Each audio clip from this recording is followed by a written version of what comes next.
On. What is it? Hello and welcome to Interchangeable Parts Podcast 3. Last time I was up there. Now I'm down here.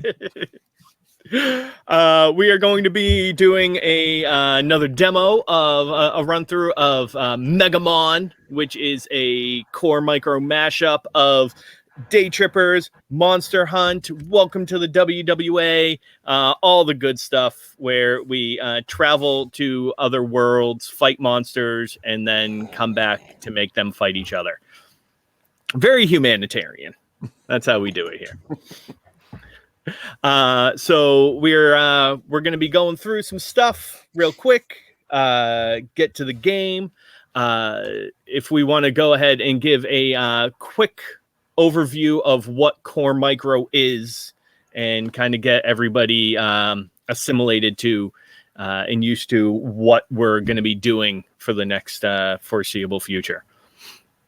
So Core Micro is a system that was originally developed by Todd Foley for Day Trippers RPG, and then he kind of broke away from the system and broke the mechanics down to their bare bones and released it as a free PDF on both Drive-Thru RPG and itch.io.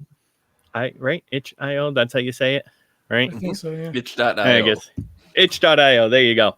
And you can download it, and he has told people and invited people to hack it and change it however you want, create your own systems, create your own settings, do anything. And so that's kind of what we're mashing up today.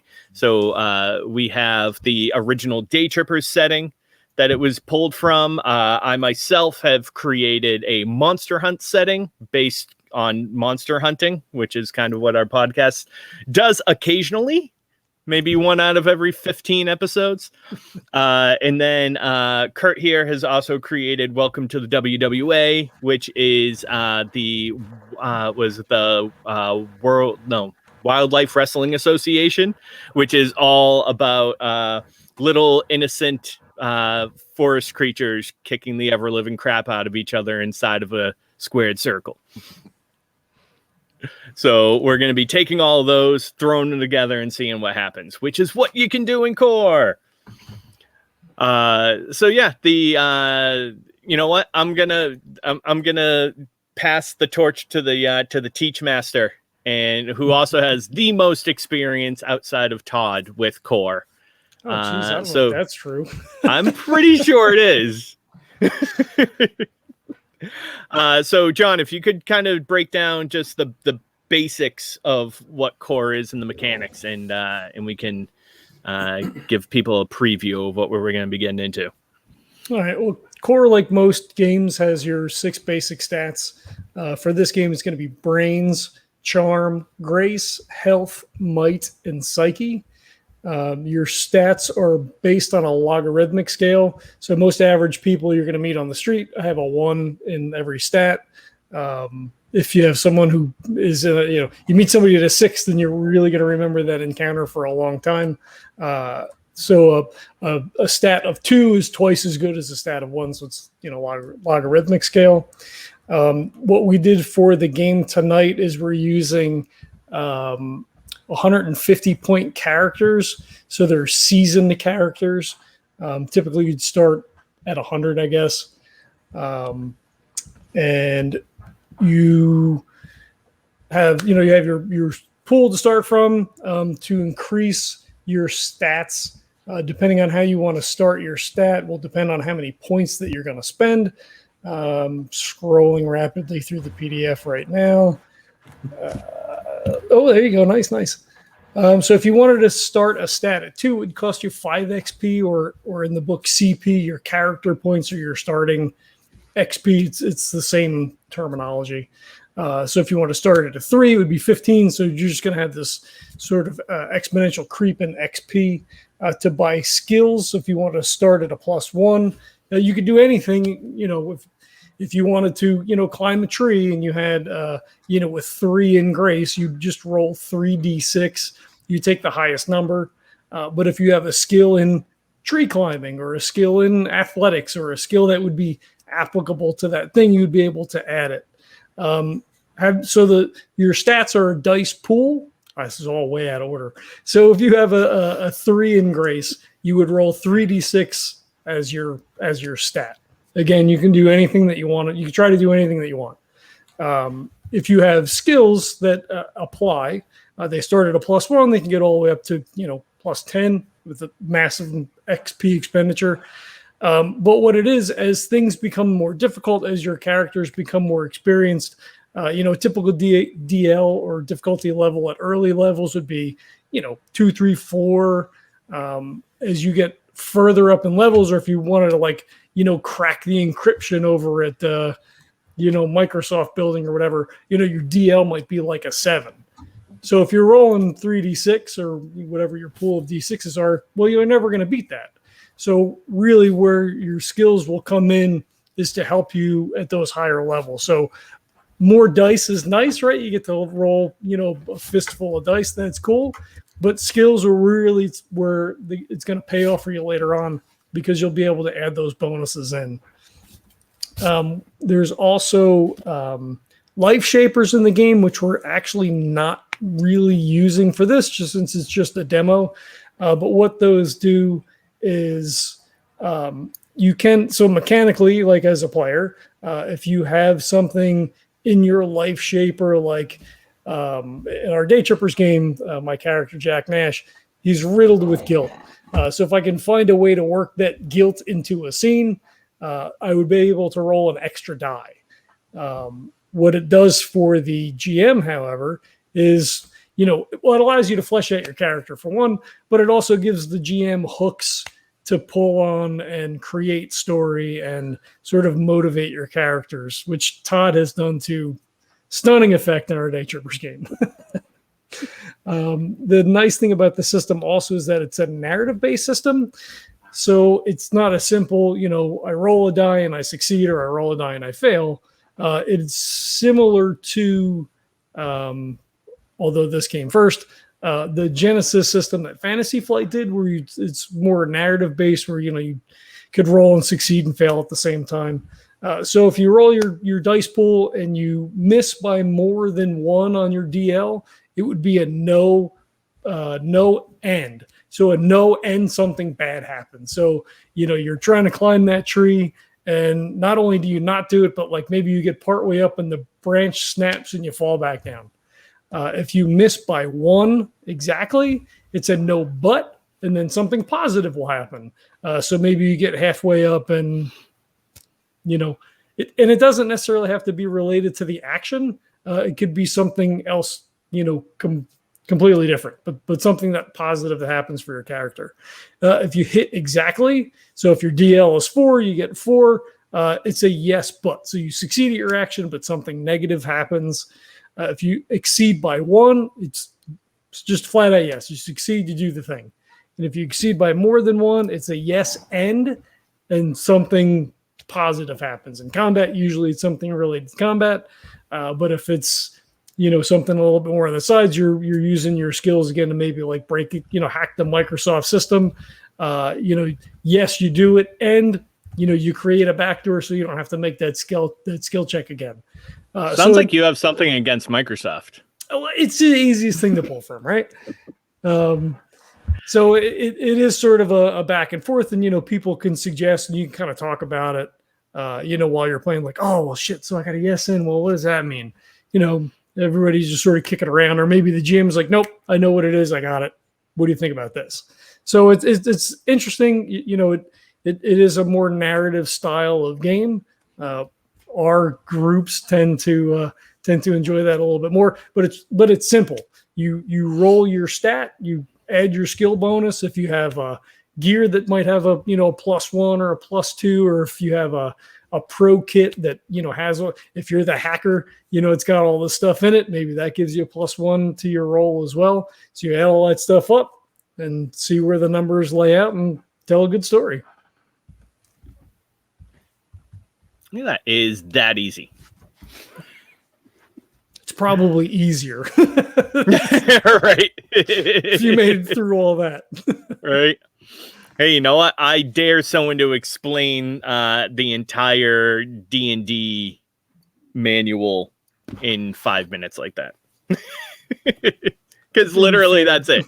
You just explained core from beginning to end, basically. That was Yeah. all right.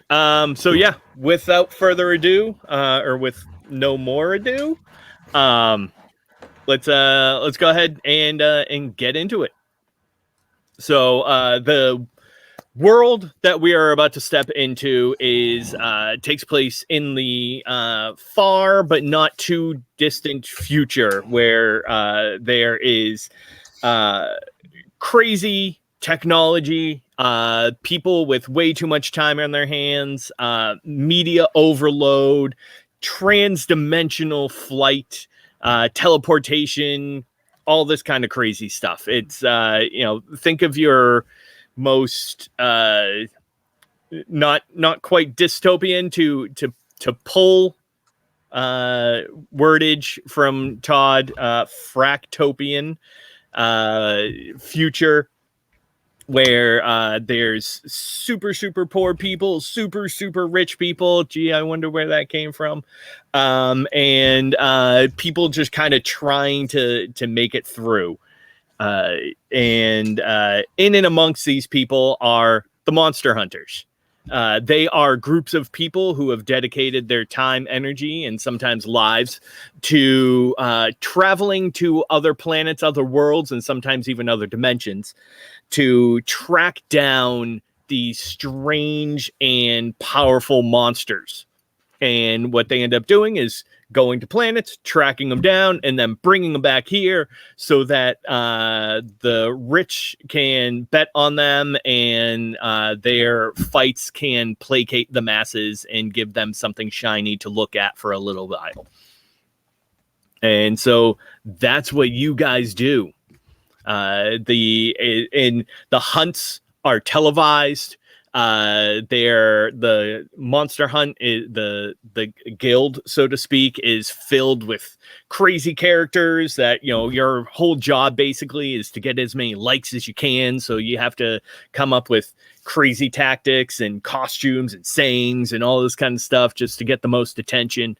Those are the people that we're going to be following for the next couple hours or so. It's just insane streamers, effectively. So, yeah. So we open up in the Monster Hunt Labs. It is a predominantly white, almost sterile room with doctors and various scientists in lab coats kind of walking around, poking and prodding at LCD screens, just narrowing in certain coordinates.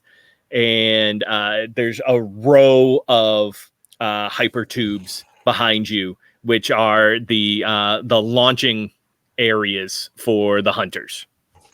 And they're basically just large, almost those mailroom tubes that they shoot canisters off in, just giant glass tubes that the hunters can go in to prepare themselves for their journey. And we'll say as we go through, the first of the hunters that walks in is our very own space cowboy. So it's a camera shot of the door, and it opens up, and this huge fucking cloud sort of rolls in front of him, and he sort of steps through. He's like,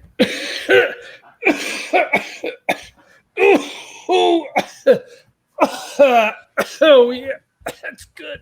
That's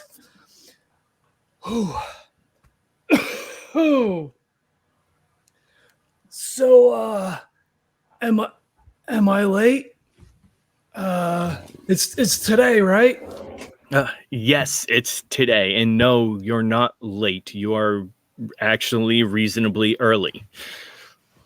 Bro, I'm never early for anything, bro. Cool.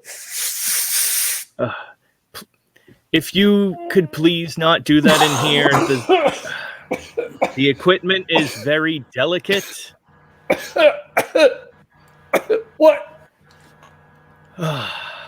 And he'll like pull out, he'll like reach over and pull out a canister.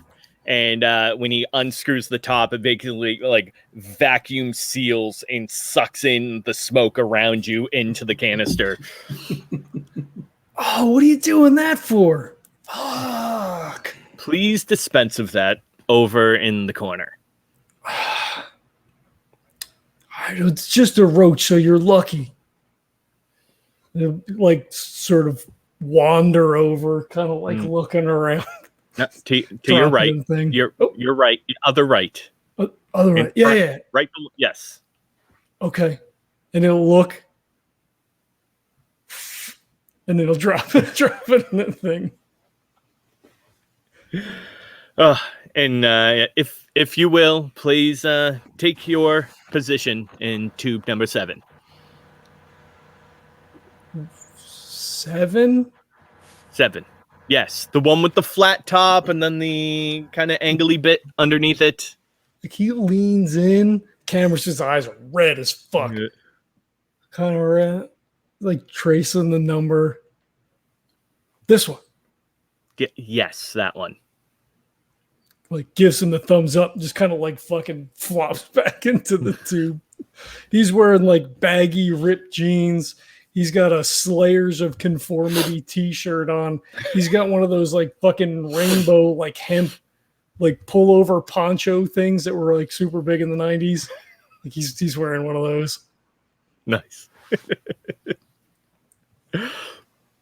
And they begin to one of the scientists will walk over to you and begin to take general health exam. So they're taking your temperature and your blood pressure and checking your heart rate and all that kind of stuff.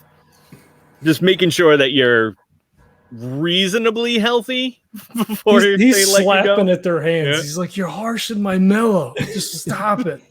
As long as you don't have to pee in a cup, you're all right.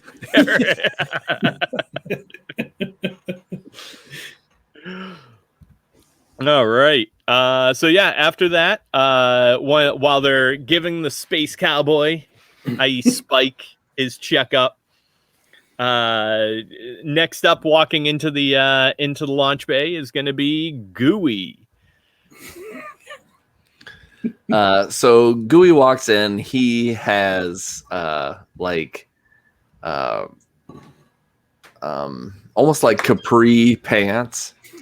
And they're like a brown pant, and then he's got like a green top, and then got like almost like a camo, one of those bucket hats with the little cinch or whatever. And he's actually pretty small. He's probably about like 5'3", 5'4", or whatever. And he walks in and kind of looks around, and he goes, "Oh, hello. My name is Gooey, and I'm here for the hunt." Yes. You let's see. You're going to be in tube number 5. Tube number 5. Perfect. Anything else that I need to do for you? You'll be getting your checkup and anything once you're in the tube. Ooh, good. You've done this. Yeah. I have done this before. Actually, can you look at this? And he kind of pulls up his shirt, and he has got like a massive scar, kind of like where his stomach is, and it's kind of like it looks like it hasn't been treated very well. And he's kind of like, can you tell me, is this infected? I don't. I mean, it looks. Yeah, the purple and green are kind of a dead giveaway. I'm not a doctor. But you do, like, you have a doctorate, right? You are a scientist, so I'm an engineer, things, right? No, I do electronics. You do electronics. Well, maybe you can do human electronics, and you can fix me. Can you please put your shirt down? Oh, please. Come on. Oh God, it smells. I'm going to help you. You need to help me. Maybe some bacitracin. Maybe some Band-Aids. Do you have some Band-Aids? HR. This one is leaking. Maybe a stitch.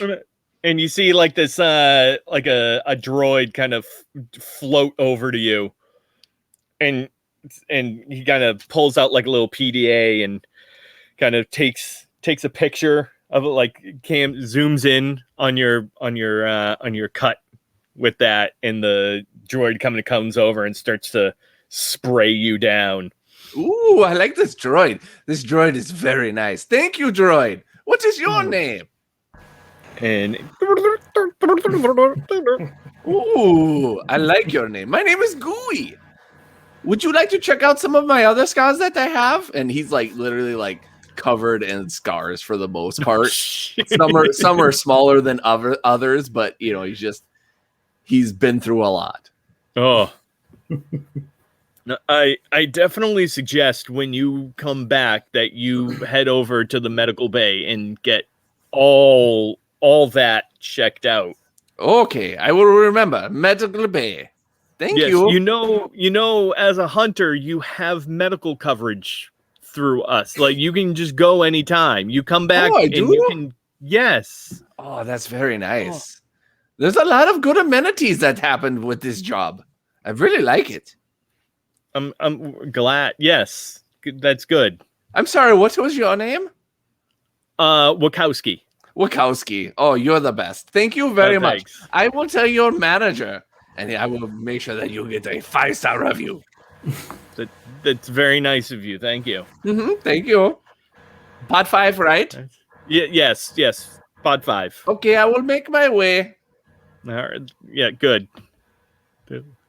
And same thing, like you make your way over to there, and then the guy comes over and he starts to like check in, and he pulls out the thermometer, all that kind of stuff to start to try to check you out. The phenomena. Thank you, sir. What is your name? Michaelius. Oh, Michaelius. Oh, Michaelius. I like that name. Yes. My firstborn will be named Michaelius. What's you are? I'm Gooey. Nice to meet you. Your name's It's Gooey? It is a family name. Do not pick on it. I wouldn't dare. No. Yeah, I saw your face. I know you want to say something nasty. You better not. No, I just there's and he leans in kind of close, but then backs up, and he's like, it's kind of a smell coming. Yes. Maybe the name is kind of on the nose. You know what? You look fine. Oh, does this look fine to me? Does it look fine to you? Oh, I think someone else has come. Yeah, I'll be there in a second. And he turns. Okay, bye-bye, Michaelius. He says to himself, "Oh, he's very nice. I like him too." And now coming last but most certainly not least, coming into the transport bay is Chuck. So just when the normal Chuck. Yeah. So when the doors open, you hear this really crappy like dance music coming through. So once the doors open, Chuck walks in and you see a guy that has like just like a bow tie on, like like the Chippendales wear, just like the bow tie. He's got like a Speedo on and he's dancing in. He's like shaking his arms and putting his chest out and dancing in. And in one hand he's got like a little like mini stool, and it almost looks like a lion tamer chair, and he's swinging it around dancing. And in the other hand, he has like a balloon, and he keeps holding the balloon up to his mouth and inhaling it while this really bad bass dance music is playing. And he kind of just dances in, and he's looking for whoever's there. And he just goes up to him and like starts like dancing up on him, not really grinding, but doing the thing where he's shaking around and walking up to him and dancing and inhaling on the balloon very quickly. And there's just awful music playing in the background. Oh, that's perfect. So yeah, they Wachowski walks over to you and say, excuse me. If you could turn that down. Where is it coming from? And he like starts to look around. He's like, so yeah. So the only thing Chuck is wearing is the bow tie and a Speedo, and he also has a fanny pack. So he unzips the fanny pack and pulls out just like a little music player, and he kind of turns it down a bit. But while he's doing that, he's still dancing, and he's, he puts it back in, and he sticks the chair down, and then he stands up on the stool and starts dancing on that a little bit slower because obviously, this person's talking to him, so he's going to try to pay attention to him a bit while he's dancing on the stool.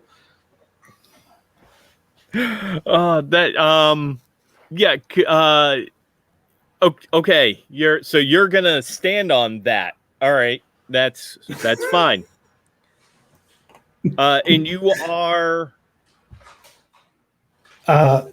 I'm the party time boy. You can call me Chuck, and he's still dancing. And then he looks around and he sees, what did we say? Tube 7 and Tube 7 and Tube 5. Yeah. Tube 5. Okay. So Chuck looks over and sees kind of a bit of smoke around Tube 7, and he jumps down off the chair and goes over to Tube 7, and he kind of looks in and sees if someone's in there, but sees kind of like the smoke around and just like does like a big inhale of the smoke, and then comes back down. And then he sits down on his chair and crosses his legs and is very attentive. He turns the music off, and he just sits down in the chair and looks at the person talking to him. From out of the cloud of smoke, like a rolled up 20 just comes flying out. He's like, hey, put some fucking pants on, man. What the fuck? Chuck turns around and picks up the 20 and sticks it in the side on his hip on his Speedo.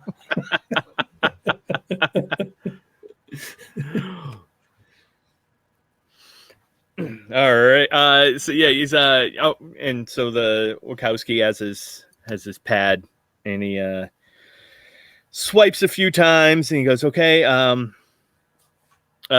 Spike, Space Cowboy, you've passed your physical. You're set. Fuck yeah, Gooey, that's your. I don't have a real name for you. That is my God-given name. Thank you. Okay. Then, you are exempt from a physical, it says here. Oh, very nice. So you're good. Chuck, party time. So you're going to be in Bay 6 and Tube 6. They'll take care of you there. So Chuck, he stands up and grabs the chair. He turns the music back on a bit, and then he puts up his hands. He puts his hands out like with the fives, and then he's looking at it, and then he just goes like that, and then he starts dancing over to Tube 6. He grabs the Lion Tamer chair and drags it behind him, and just kind of dances over to Tube 6. That's right. He puts the balloon up. He puts the balloon up to his mouth every once in a while and takes another hit on it. Are you going to do balloon animals? I love balloon animals. Animals are my specialty. No balloon animal, man. Yeah, I'll take care of the animals, just not with the balloon. The balloon's for something else. And he reaches into his fanny pack and pulls out another nitrous and cracks it and inhales on the balloon. I regret this job every single day. Okay, yeah. So the doctor comes over and begins to take all of your quick health exam. They can tell when the guy's doing it, he's like only half paying attention.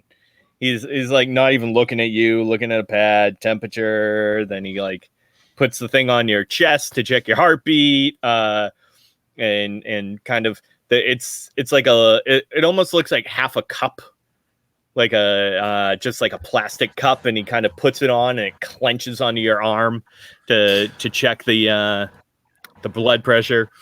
I'm assuming Spike's heart rate and blood pressure is really low, and Chuck's heart rate and blood pressure is very high. So we've got the two ends of the spectrum on that, right? And so everybody manages to pass, and you're not gonna die on the spot basically, is all they really care about. And Wachowski comes over and with a box and like a little plastic box, and he comes to each of you and says, "Okay, put your adapters on," and he hands each of you basically looks like a Fitbit. It's like a watch with a round face with a few blinking lights on it. Space Cowboy fumbles with it for a couple of minutes before he gets it strapped on. Yeah. It's all right. So you all know Chuck's the deal. Gonna grab it. Chuck's going to grab it, and instead of putting it on his wrist, he puts it on his ankle. So, he's dancing. He puts his leg up and puts it on his ankle and goes back near his tube. Nice. So, yeah, he says, you all know the deal with this. You've been through it before, but, just precaution. You put that on or whatever you want, ankle, who cares? It's on you. That's gonna anchor you. So you want to go ahead and keep that intact. When you want to come back, just go ahead and hit the button, enter your code, and you'll be transported back. So we can't put you back. So do it once, only once. Also, if you lose it, it's lost, and so are you. So, like I said, it's also you will be traveling interdimensionally today. So remember, if you lose that, you only have a few minutes before your entire being is ripped from atom to atom, and you are completely dismantled on a molecular level. So, I'm assuming this is this Wachowski saying this? Yeah, it is. I'm assuming whenever he's saying that and he gives them the Fitbit thing, and when he gives them the code, Chuck turns up the music so he doesn't hear what the code is whenever Wachowski tells him. So there's just like a quick, and the code is, and then the music goes up real quick and it drops back down. I have a question. Yes, Gooey. Yes. So before we go on this interdimensional ride, should I fill up on food so so it doesn't give me the, what do they call it, the bends? You will all and he kind of points back to him. They'll be giving you some very general supplies just to get you through however long, hopefully not too long, your trip's going to take. Also, it comes with a couple of basic medications. Just, if you have any adverse side effects from the interdimensional travel, headaches, nausea, anything like that. So, is there any Band-Aids in there? No, there's not. Oh, shoot. Maybe next time. Thank you. So whenever Gooey says about the food, Chuck looks over to the food and he's still dancing and he's inhaling on the balloon. And I'm guessing if he looks over it, he looks over at Spike. Spike's got like a bag of Cheetos or Funyuns, and you see him reach in and pull out like a fucking sleeve of Girl Scout cookies. The thing is, the munchies. You don't have to worry about the bends. It's the munchies you got to worry about. Right. Yeah, they're making us wait forever. Fuck, I'm gonna eat all these cookies before we leave. So yeah, one of the assistants comes over with some small packs for you. They easily kind of strap on to whatever you want. And then another one also comes over with this large, like frisbee-sized disc. It basically looks like a large version of your watch face.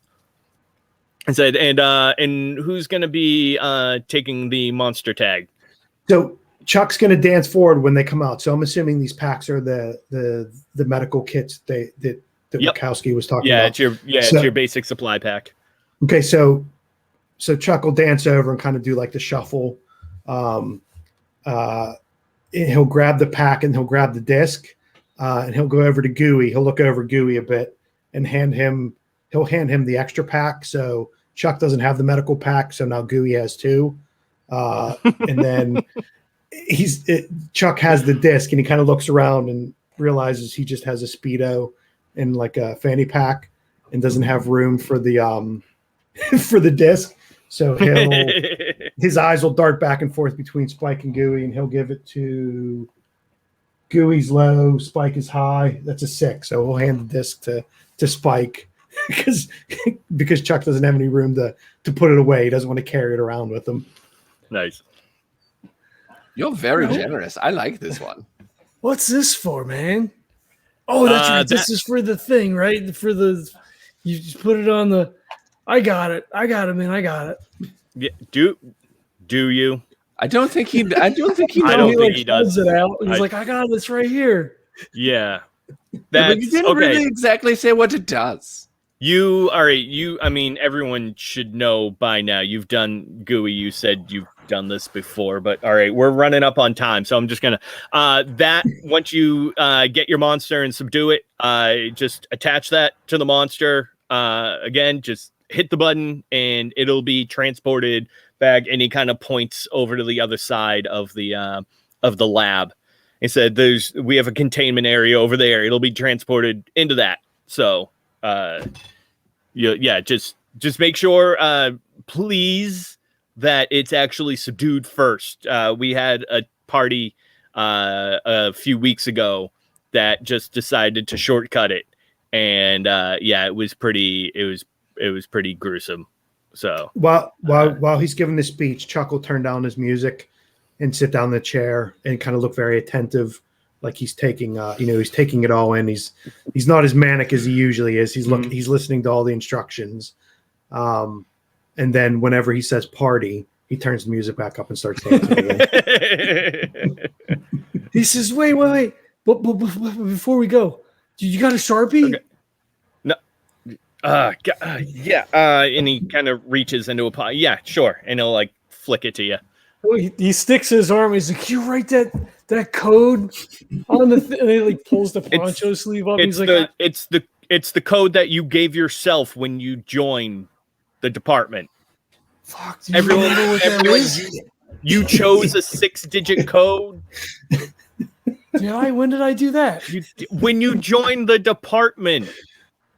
Hold on, I want to guess. I bet you it's 1, 2, 3, 4, 5, 6. I wouldn't doubt it, honestly. Fuck, I think that's it. How did you know you have the same code? You know what? I've seen lots of old movies, and yes. Are you gonna write that down? Would you write that down for me? I don't know if I'm gonna remember. Sure, I would love to. And he writes it down. So when Gooey's writing that down, Chuck turns around. Yeah, and big numbers too. You see on Chuck's back, like a tramp stamp, there's 6 digits tattooed across his back, right on the small of his back. Let me roll those. Let me see what they are. I'll write it down. Spike hands you a couple of cookies, Gooey, for hooking him up with the numbers on his arm. Ooh, Thin Mint's my favorite. Thank you very much. Do you have any tag-alongs? He starts like fucking going through his pockets. He like pulls out some fucking lint. He's got like an old napkin. There's a fucking roach in there. He pulls out his lighter. He's like, nah, I just brought the Thin Mints. Like, those are the best, right? Oh. Like, I do like a good Thin Mint, but I also like some tag-alongs, but that's okay. We're friends. I like you. I will eat whatever you give me that looks like it's edible. Okay. And he like slowly shakes his head like he's got to think about it. What have I done to myself? Mm-hmm. You invited us all to do this stupid stuff. All right. So then you guys are in tubes 5, 7, and Party Time Boy. You were put into 8, into that train 6. Yes. Yeah, 5, 6, 7. 5, 6, 7. Yeah. And so in tube 8, another one of the scientists puts a small plastic box, probably about the size, probably like 2 by 2 by 2. And he says, okay, this is going to be your camera gear. Just go ahead. Once it gets to the other side, it'll deploy itself. Don't worry about it. There's 5 cameras in there, 5 drones. 3 of them are tagged to your watches. There's one with a heat sensor that's going to take a picture that's going to stay on whatever you're attacking. It'll sense kind of your movements. And then there's another one that's going to just there for general environmental footage. So you don't have to worry about them. You're fine. Worry about what? Exactly. Ooh, he's good. Right on, dude. Oh, all right. Okay. We're at T-10. So 9, everybody's set. 8, 7. You're good. Okay. 6, Okay. Go. 5, Yeah. Rock on, bro. 3, 2, 1. Go And- time. Oh no. And we lost one. Oh no. Fuck, Barty. Seriously, what happened? He gets blew up. Party dude. boy. We lost him forever. Yeah. Holy shit. He That's did not supposed to happen. Yeah, The I thought we tube's were all supposed to be closed. transported, and now Yeah. this party boy is gone. Don't you like this Fuck, one, that's he not gets cool. he gets de-atomized in the transfer. You got D-res like that old Yep. movie Tron. Yeah, apparently Yeah, yeah, you do need to leave it on your wrist. Putting it on the ankle was not enough of an anchor. And Party Time Boy is completely disassembled. Oh, he's back though. So he's fine now. Whenever he starts Psych you disassembling, he sees it creeping up his right leg, but the thing's on his left leg, and he sees his right leg kind of going weird. So then he grabs it and straps it on his wrist. So I forgot to tell you, but when I was doing the countdown, it was to kill you. That's why I did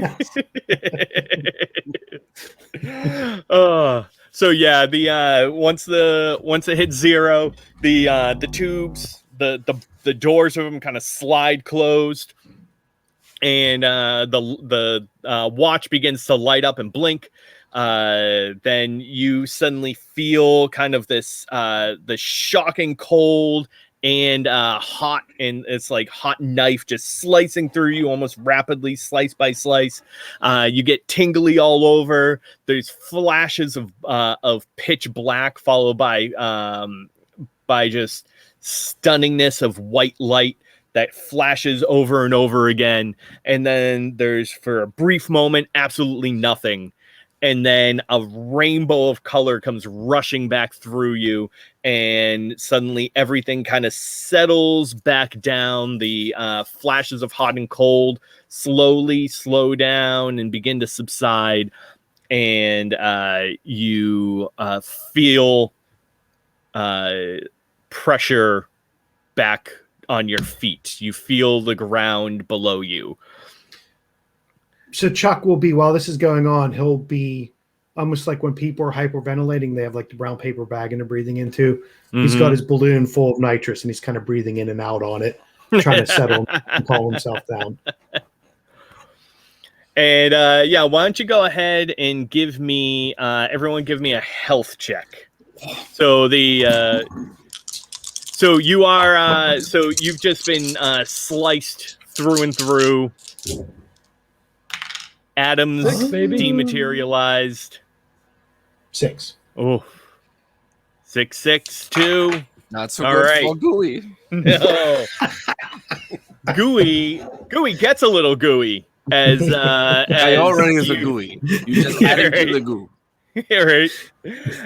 Yeah, as you kind of feel the effects of you've traveled interplanetary before and all that kind of stuff. This might be your first interdimensional trip, who knows?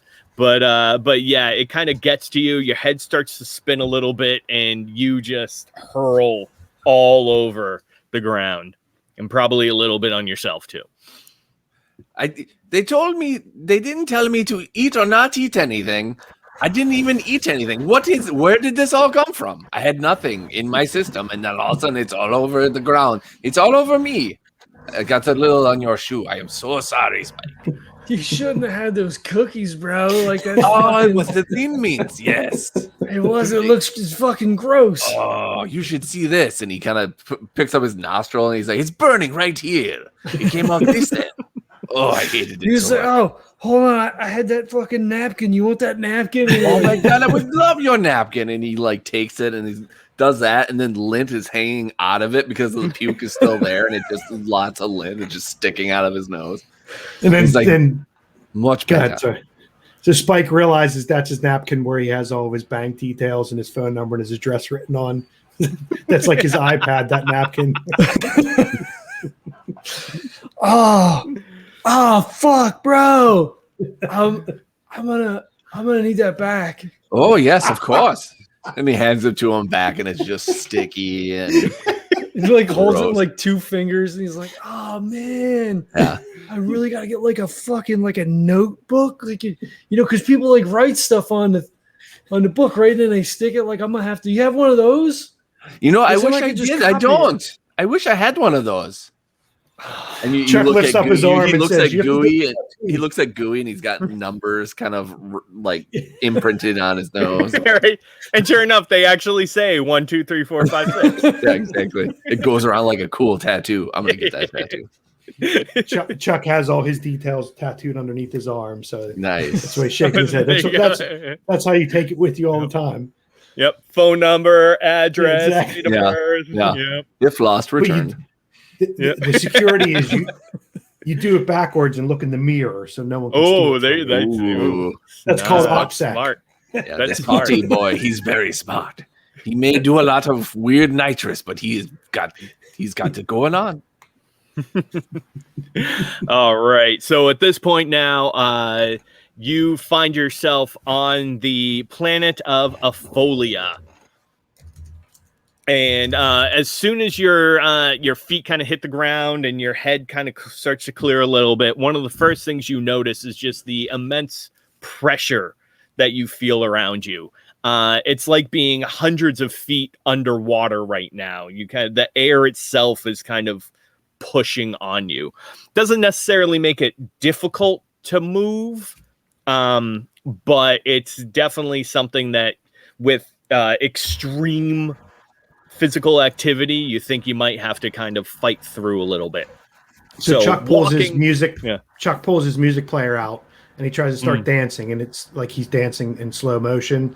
So then he does the thing on the music player that slows the song down to fit with how he's dancing. So it's not as quick and as frantic as it was before. Yeah. So now normally it's like exactly, but now it's like yeah, exactly.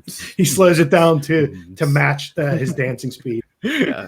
He's like, one time I was at a like a what you called the thing that the Jello. I was at like a Jello party, and there was gentlemen like you dancing in Jello like that. Ooh, this is very nice. I like it. Phone parties are the best. We get all the bubbles and all the soap. Those are the best. Oh, ones. but the Jello, that's like a snack and having fun at the same time. When you look over, Space Cowboy's like slow moving, like he's in space. He's like lifting his hands up and like kind of acting like everything is all super resistive. Careful, Spike. Do not jump in the air. You might get lost forever. Fuck, no way. Like, and then he like kind of like shimmies over and like hooks his arm around a tree. And then like kind of like kicks his feet over to the side to see if he's going to start floating. It's not working. Oh, I don't know. I don't know how that works for you. Maybe you're made of something else. Maybe you're more dense. I don't know. I feel real heavy. It's bringing me down, like, because usually like you get the whoosh and the hot and the cold, and then like you come in and do the thing, but like I feel like everything's closing in on me. Yes, I feel like that when it all. Yeah. Oh my gosh, are you kidding me? I hate that existential dread that happens in my brain every day. I think it's 5-0. Oh no. Where is this 5-0? We should run away from it. I like going against monsters, but people, they're not fun. He his eyes are real fucking big and they're kind of like darting around. He's like, Did you hear that? What is it? Just like looking nowhere in particular. Like his head's just fucking moving around. I'm sorry, I do not hear. As soon as Spike says 5-0, As soon as Spike says 5-0, Chuck puts his nitrous balloon in his fanny pack and kind of looks all innocent. All right. So yeah, you now find yourself on this just incredibly dense planet. Above you, you see just flashing by yellowish orange clouds. They seem to be moving at hundreds of miles an hour, just screaming past over you. The air, meanwhile, right below you, right around you, seems very still. Barely a breeze. The ground below feels like kind of crushed rock, or there's something kind of broken, particulated below you, that every time you step, you kind of get this grinding, crunching sound. But it's almost impossible to actually see your feet right now, because probably from like the mid shin down is thick white cloud of like was like almost like a what am I, like a mist? cloud. There's kind of like a mist, but more Fog. more chemical. More chemical.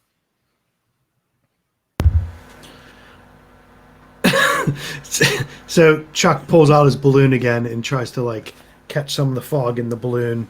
He takes it off the cracker and just like starts trying to scoop up the fog into the balloon to see if that has any effect.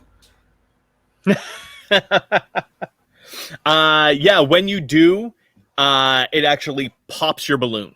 Oh, bro, that sucks, bro. And as you do, there's actually almost like a the balloon seems to condense and shrivel, and the ends of it seem to singe a little bit. Okay, so when that happens, Chuck puts down his lion tamer chair and kind of stands on it to see if he can get his feet out of this foggy mist or whatever. And then he'll unzip his fanny pack and pull out another balloon and turn around to after Spike said that sucks and just start dancing again. But obviously, if that mist fucked up his balloon, he doesn't want it touching his feet or anything, so he's going to try to stay above it a bit. Sounds good. All right.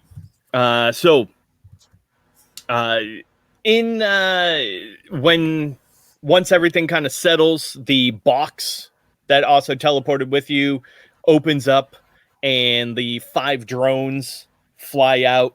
You hear the whirring of the motors, and they kind of Like starts running behind a tree.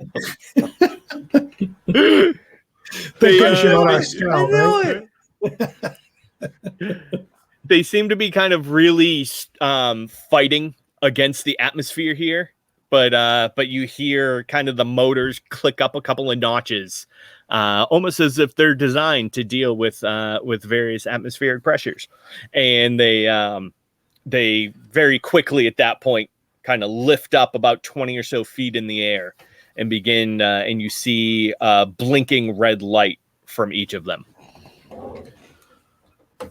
You see Wile E. Coyote style from like 30 feet away, the bushes part, and you see fucking Space Cowboy's face just peeking out. You guys gotta hide! Hide! It's okay. They're our friends, Spike. All you have to do is say hello. And then Gooey says hello to each one of them. Hello. Hello. Hello. Hey, you. Hello. Nice to meet you. See, they're fine. Nothing is happening. The bush comes back together. You hear the bushes rattle, and then nothing happens. Oh, it's okay, Spike. I will protect you. And you just hear him yelling, "Are you sure it's okay?" Of course. Why would I lead you astray? Well, I guess that makes sense. And he stands up and he kind of wanders back over, but he's watching the drones because they're red lights. They're flashing out, spinning around. He points his eyes and he points to the drone. All right. So next part is so in order to just taking ourselves meta right now, the next part is now that we have traveled to a different world, we are going to be starting the hunt. So in the hunt is when you when the group, the hunters, you guys are used to this. When you begin looking for signs of the creature that you're here to deal with, and tracking them down, and figuring out at that point exactly how you're going to fight them and how you're going to bring them back home. In order to do that, each one of you is going to take a different role in the party. There are 6 different roles that can be filled. There are 3 of you. The only one that has to be taken is kind of the group leader, the guide. So there has to be one guide, but either of you can take it, and then there are the 5 other roles that can or cannot be filled depending on what you want to do. So we have basically the person who takes charge and makes the important decisions concerning the route, rest, supplies, all that kind of stuff. Then there is the person who sets the morale and kind of assists here and there, almost like a floater whenever needs be. There is the person who is in charge of setting up camp and cutting new trails if that's necessary. Then you also have the person who, if it comes down to it, needs to find food and various supplies in using the surroundings that you are in. Then you always, well, not always, but there's always that person who is really good at keeping an eye out and making sure that you don't accidentally fall into a trap or a sinkhole or get ambushed by the locals. And then the hunter who would be in charge of equipment upkeep and just making sure that nothing falls into disrepair while you're in your journey. So is Space Cowboy? Oh, go ahead. Well, no, I was just going to say we should probably point out that the hunt mechanics, along with the classes that we're playing tonight, all come out of the Monster Hunt Core Micro skin. Exactly. So yes. These can be found in the Monster Hunt core book. Yep. Also available on DriveThruRPG.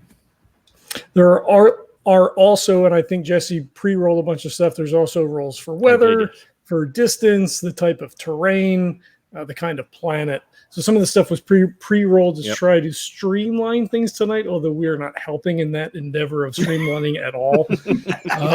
So there are other mechanics that can be found in that Monster Hunt skin to assist in your monster hunting pleasure.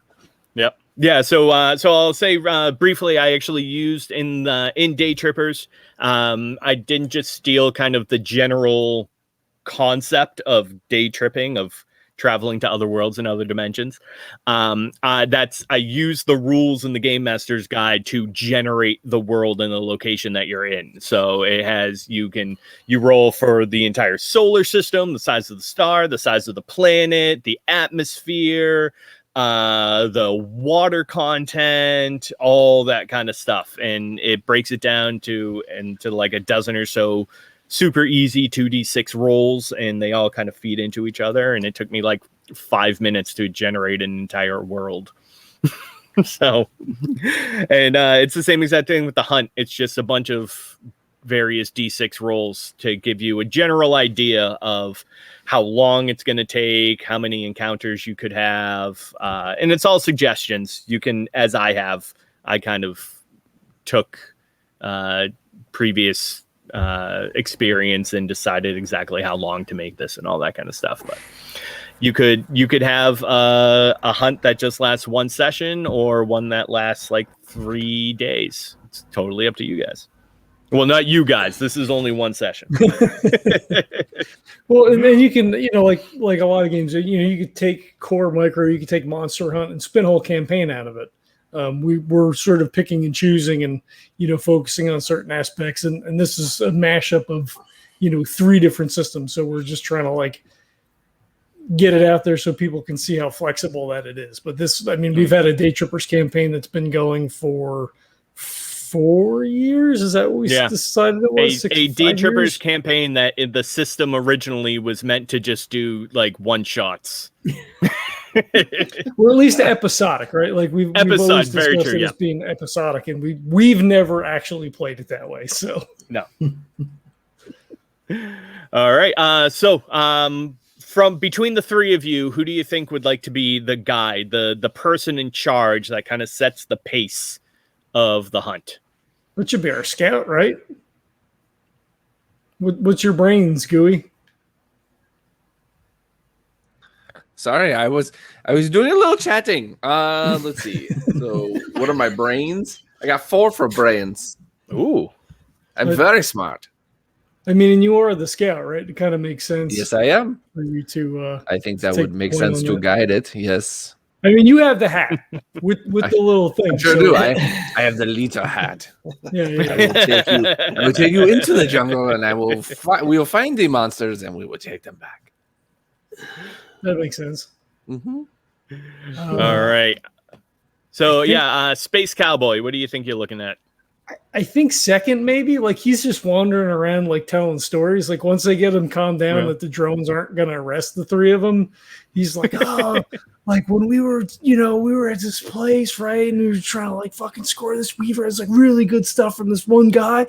Like, holy shit, it was like the best stuff you ever smoked, right? It's like, blah, blah, blah. Like he's just rambling for however long we're walking. So like in the sense of like, keeping up morale and keeping everybody, kind of calm or whatever. Because he's calm now, like he's all fucking mellowed out. He lights up a joint. He starts passing it around, right? Like he's keeping everybody in the zone. Not bad. What about Chuck? What about Party Time Boy? So I'm thinking watch, right? Would that make sense? Since I'm a sage and I have zoology. And I forgot to write on my character sheet. So the skill I took with animal training was mesmerize. I forgot to write that down. So it was mesmerize was my animal training +2. So we can play this 2 ways. I think watch would probably be the one that fits in because we don't need forge or anything like that. Or I could take ranger where my psyche is terrible and take ranger and lead us astray. But I think watch would probably be the one that fits in most.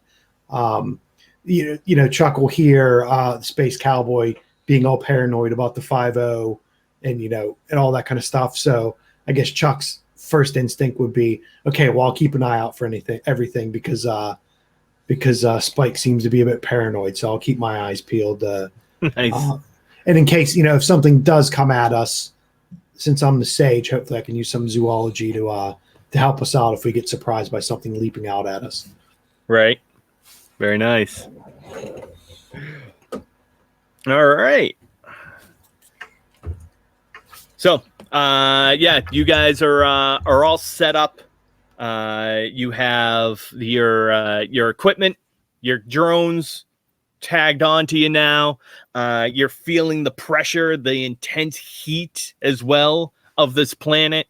Now you have to kind of try to find your way to a creature, a monster to kind of track down and bring home. So when we set off, Chuck's gonna pull out kind of like an earbud and stick it in his ear and connect it to his music player, so then we don't hear like the terrible dance thumping beats, because obviously we don't want to. If we're sneaking up on something, I don't want to have the music betray our position. So he'll still be dancing and there'll still be music playing, but he'll only have one earbud in and he'll keep the other one clear because he is the watch and he's trying to keep his eyes and ears out for danger. So he'll just have one in to listen to the music while he's dancing around. Nice. So Gooey actually sees that Chuck is still dancing or whatever, and he says, I have a little tip for you, Chuck. for when you are dancing and we are trying to find these monsters. Try not to pick up your feet as much. If you're going to do the dancing, keep them on the ground and nice, like almost like glide with them. So even if you are making noise with the grass, something will not think that you are going to be aggressive going after it. So make sure to remember to do that. So Chuck will shake his head. Yes. He won't answer, but he'll shake his head and he'll start sliding around. So it's almost like if you've ever read the Dune books, where you go across the sand so you don't try to you do it arrhythmically. So you're not doing step by step. You're just like making it random so the sandworms don't get you. So Chuck his dancing's gonna be even more crazy and out of control than it was before because there's like no rhythm to it. There's no pattern, but he'll still keep doing it and he'll keep his feet on the ground and drag his feet while he's dancing. He looks like Elaine dancing now. But if he does lift his feet up, when he puts it back down, it's very slowly, and so he's not. But yeah, there is no 1-2 rhythm to anything. It's just completely out of control. Nice. All right, so yeah, I think for setting up the initial tracking of this creature, what I'm going to have you do now is each one is going to this is going to be kind of initial surveil of the area as you begin to go out, as you begin to kind of look for signs and make your way into about this planet to find your prey. So I'm going to have each of you roll for tracking. So what this is it can test any skill that you want that you believe would lead you to find signs for the particular monster. Could I argue for combat in the sense of like being able to read the signs of like maybe the thing we're going after ambushed something, maybe it recently fed, maybe like just the familiar signs of like, oh, something happened here. Otherwise, I would just go with awareness. That kind of sounds like awareness anyway. Like combat would make more sense in terms of, if you want, I would give you combat in order to like a to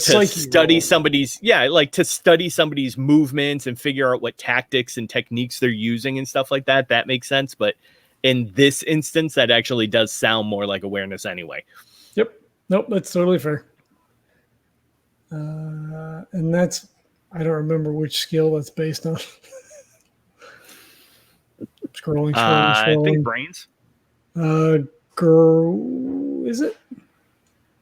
What am I looking for? Awareness. Oh, brains or psyche. Oh, so there we go.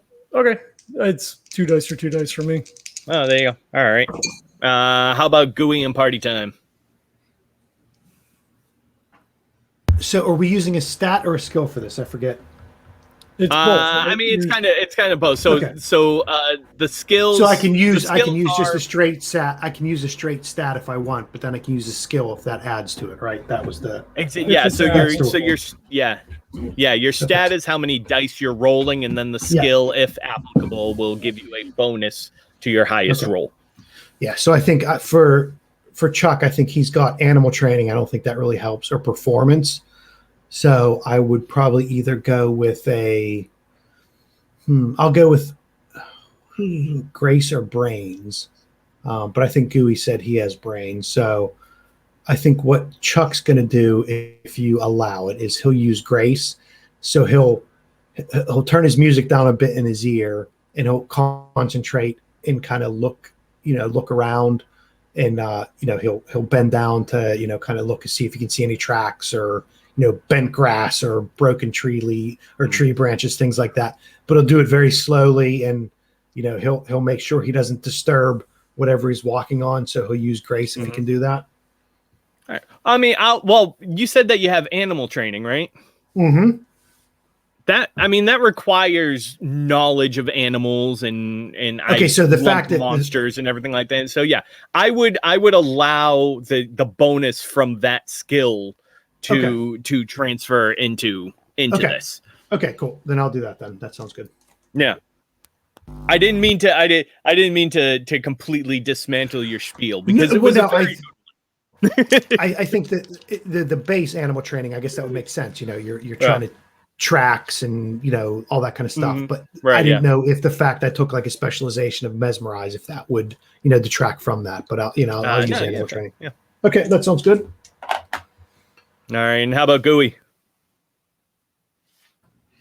I think for Gooey skill, I actually have track with. Oh, really? With there we go. I think you had it where it actually with the scout it actually came with it. If I'm not mistaken. Yes. Well, yeah. All right. So yeah, with let's go back there. So with the scout, you actually so you decrease. So I'll get brief mechanics. So depending on the difficulty of the monster, you are required to have a certain amount of successes in your tracking in order to find it. What the scout and in particular with the track skill allows you to do is actually decrease the number of signs needed in order to successfully track it. Gotcha. So depending on how many points you have in it, you'll pull that number of successful signs down. So you don't need quite as many. Gotcha. So is that something? So that's not technically something I would roll with. That's just something that correct helps during the game. Yeah. So I will probably use awareness because I have awareness +2. Oh, sounds good. And then that's brains, right? Yep, either brains or psyche, I believe. Okay. So you can use one or the other. Yep. So I'll definitely use brains since I have a 4 in brains. So then if I have the +2 for the awareness, that means I roll 2 more dice, correct? No, you add so you just add a +2. Yep, so you'll add +2 to exactly to your highest numbers. Yeah. Okay. Gotcha. I haven't done this for a while, so that would be an 8. Whoa! That roll is 6. Actually, 2 6s. Nice. There you go. All right. So what did Space Cowboy get? You're muted. You're muted. God damn it. I got a 6 total. Oh, all right. And Party Boy. I got a 6, 4 + 2. Okay. All right. So, the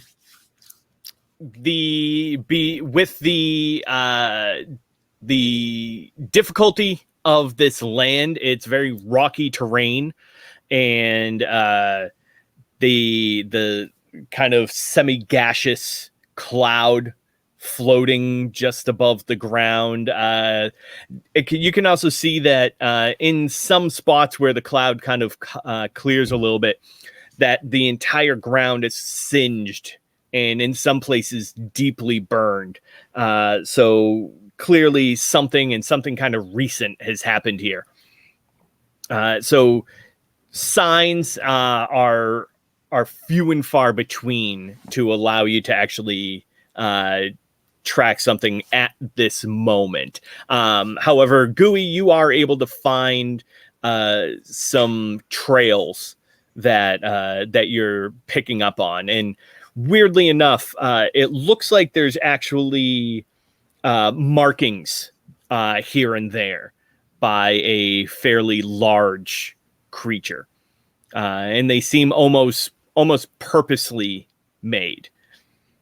They don't, so it's like a claw mark here, a claw mark there, kind of stuff.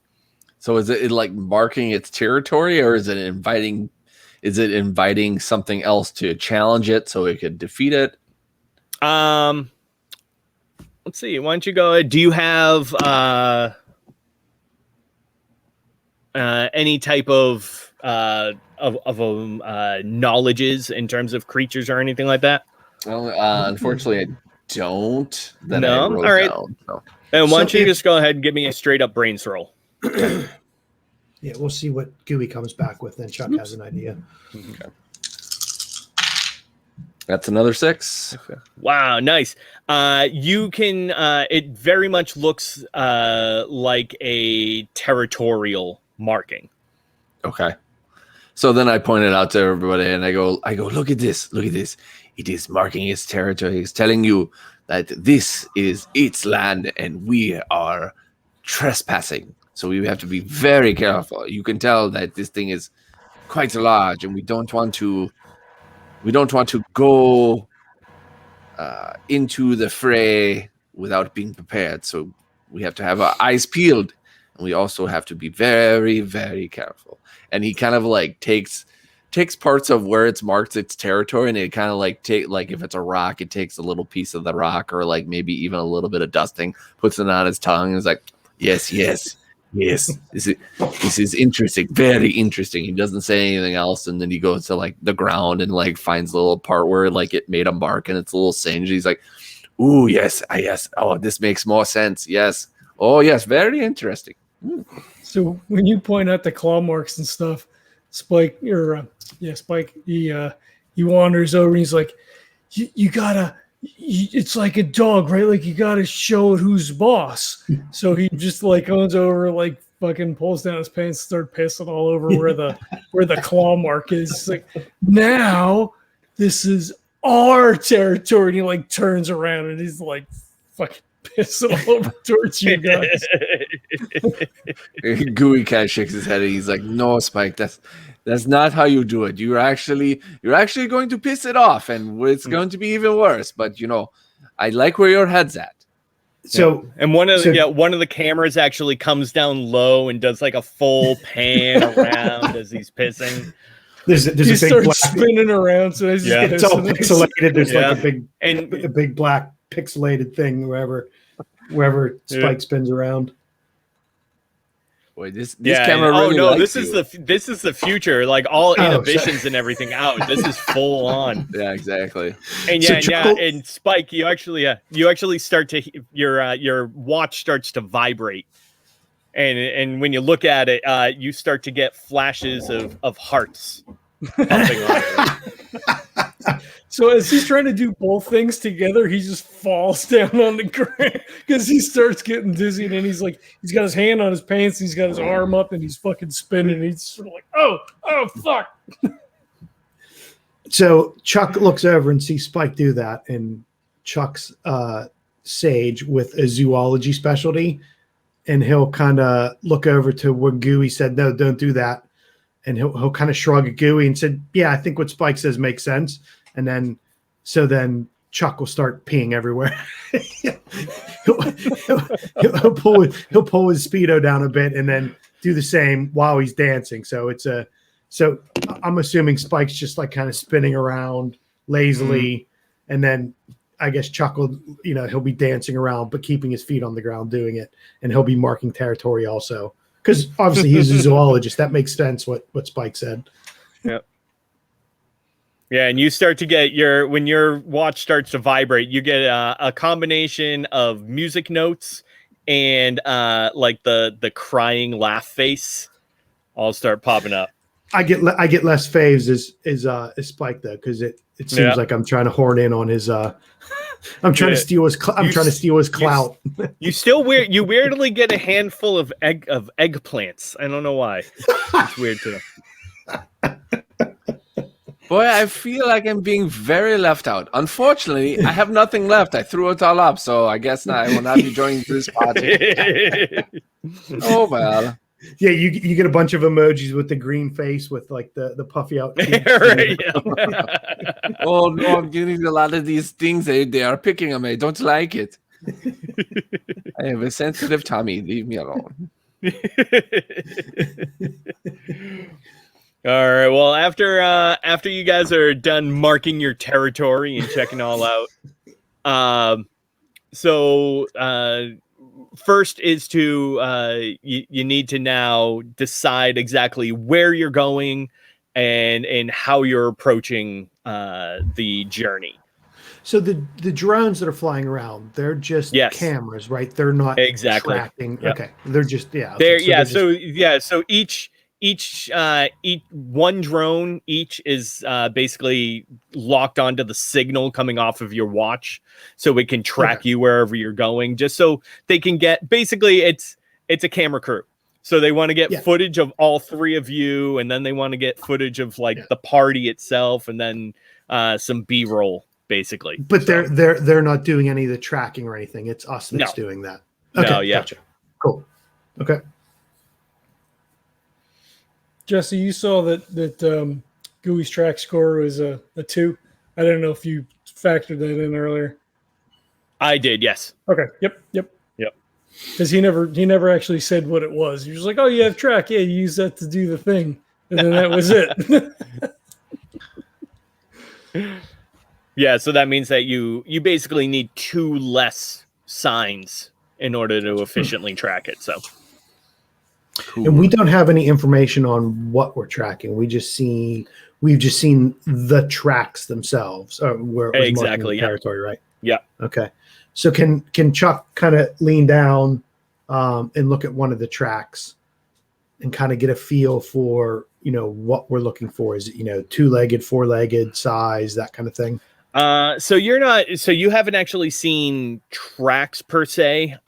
We've just seen markings then. Exactly. Okay. Yeah. So you've seen markings either on dead, burnt, like the trunks of dead, burnt trees, or rocks that are on the surface as well. Okay, gotcha. Okay, no problem. So I'll wait for that then. Yeah, that's fine. Cool.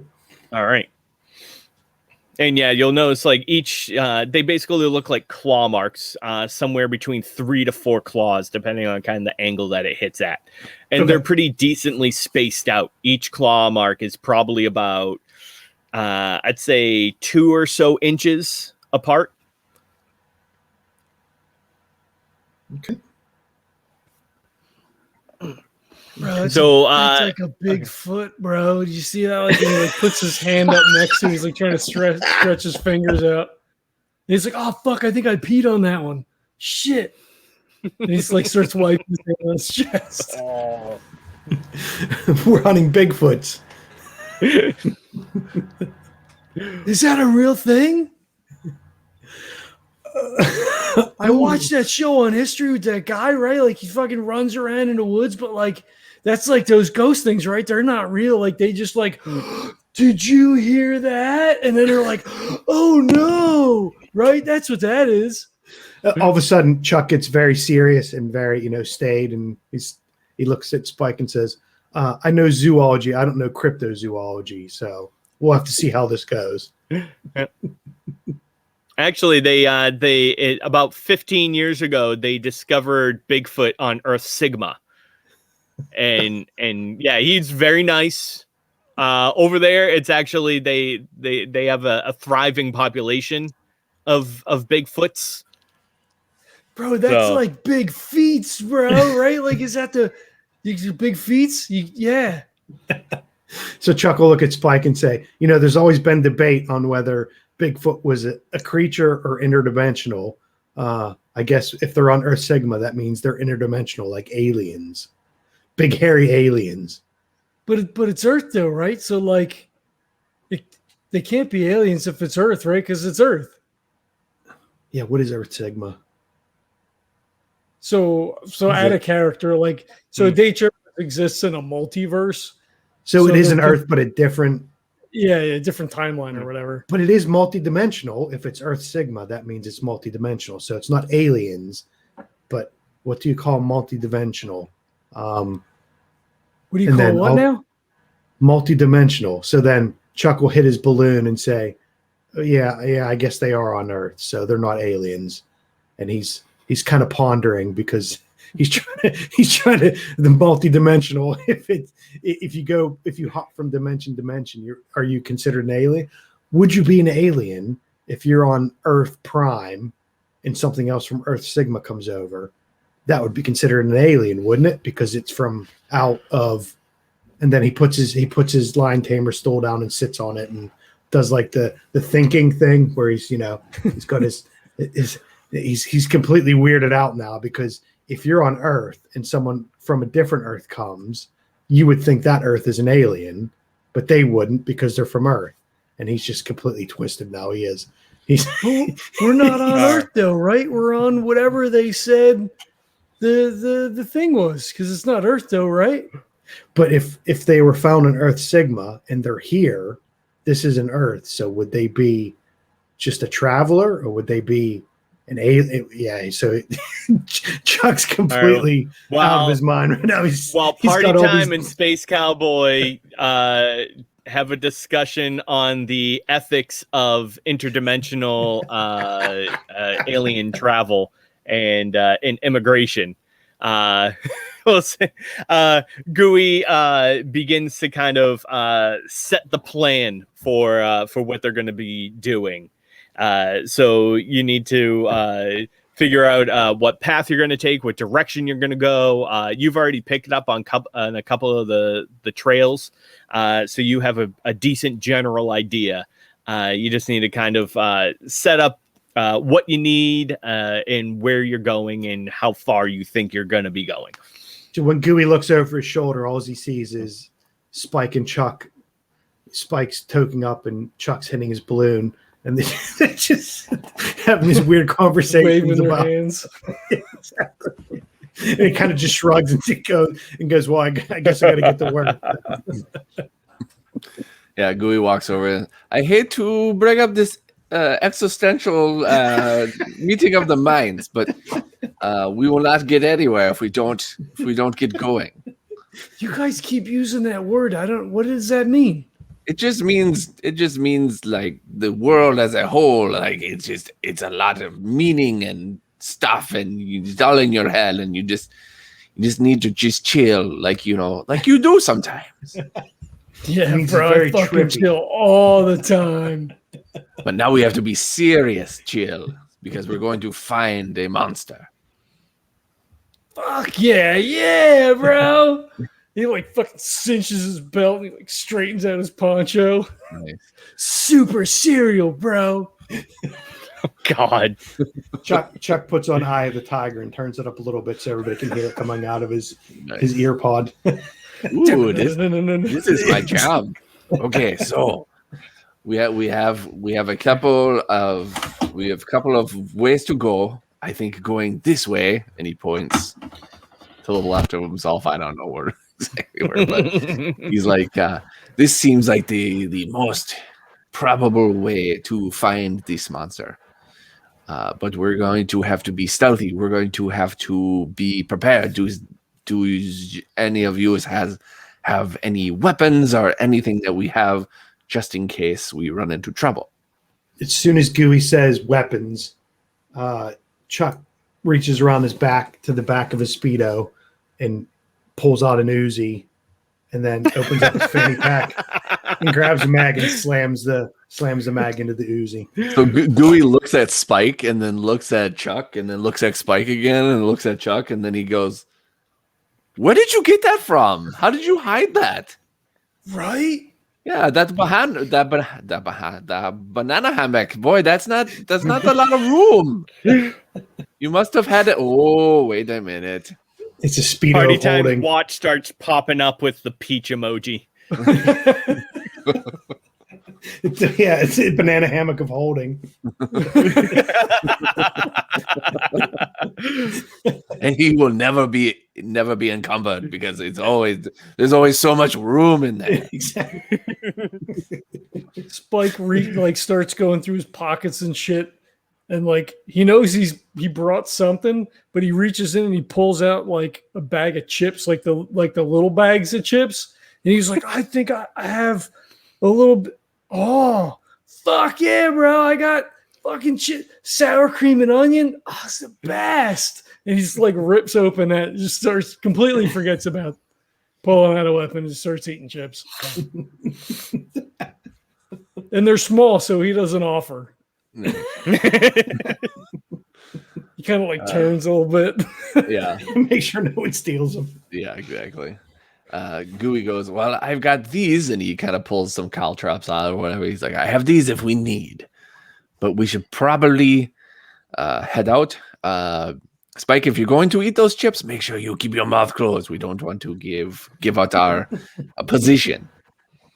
He's like, just gives you the thumbs up. Spike gives a thumbs up, and then Chuck does the whole devil horns on his. Right.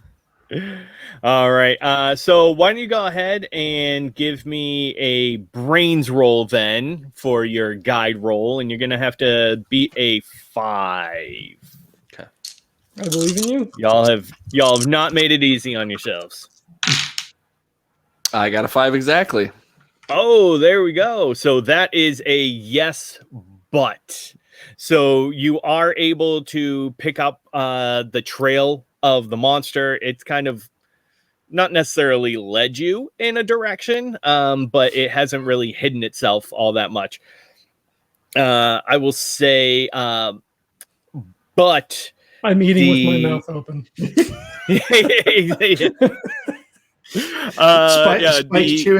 Spike's chewing on his chips, and Chuck, while he's dancing, he hits the trigger, and one shot goes off from the Uzi. Forgot to put the safety on. Exactly. But that would be very dangerous in his bum.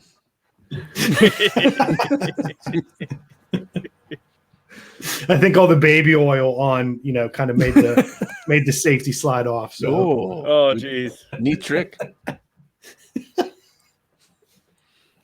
You have to teach it to me sometime. Did you have a real butt you wanted to use, Jesse?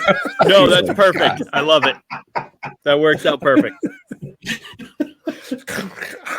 Yeah. Gooey kind of says to himself, like really low, like, "Oh, it's a good thing there's no snow. It might have got like an avalanche," because you hear him crunch, and it's like, it's like the loudest thing in the whole world. All right, so yeah, you're going through a little while. You've traveled not too long, probably only a handful of minutes, when you see some commotion in the fog laying on the ground. And there is off probably about 50 or so meters off to the side, some type of animal that is probably about the size, about 3/4 of a lion, or a tiger is what it was. Sorry, about 3/4 the size of a tiger. And it seems to be kind of flailing around with this other limp, massive meat. I don't see it because right now I'm upending the last of the chips in the bag.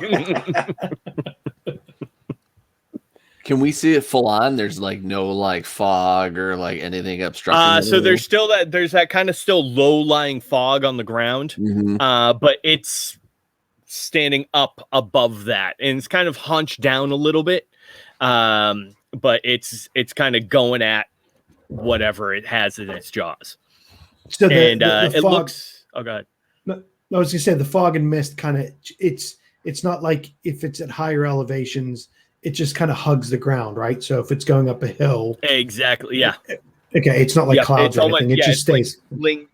Exactly, yeah. So it's not like it's kind of encompassing the surface. It's kind of just this low, wherever the ground is, it's above gas. Correct. Yeah.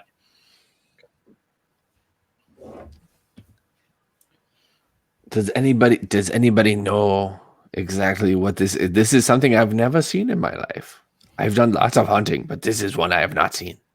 Okay, so if I have zoology, can I roll something to see if I can identify what this is?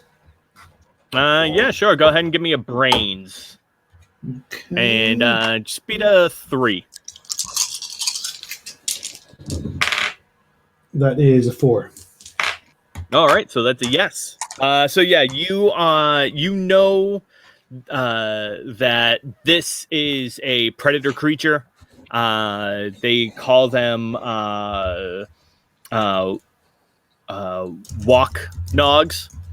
They are dog-like in terms of their physiology, but they're probably about twice the size of your household dog.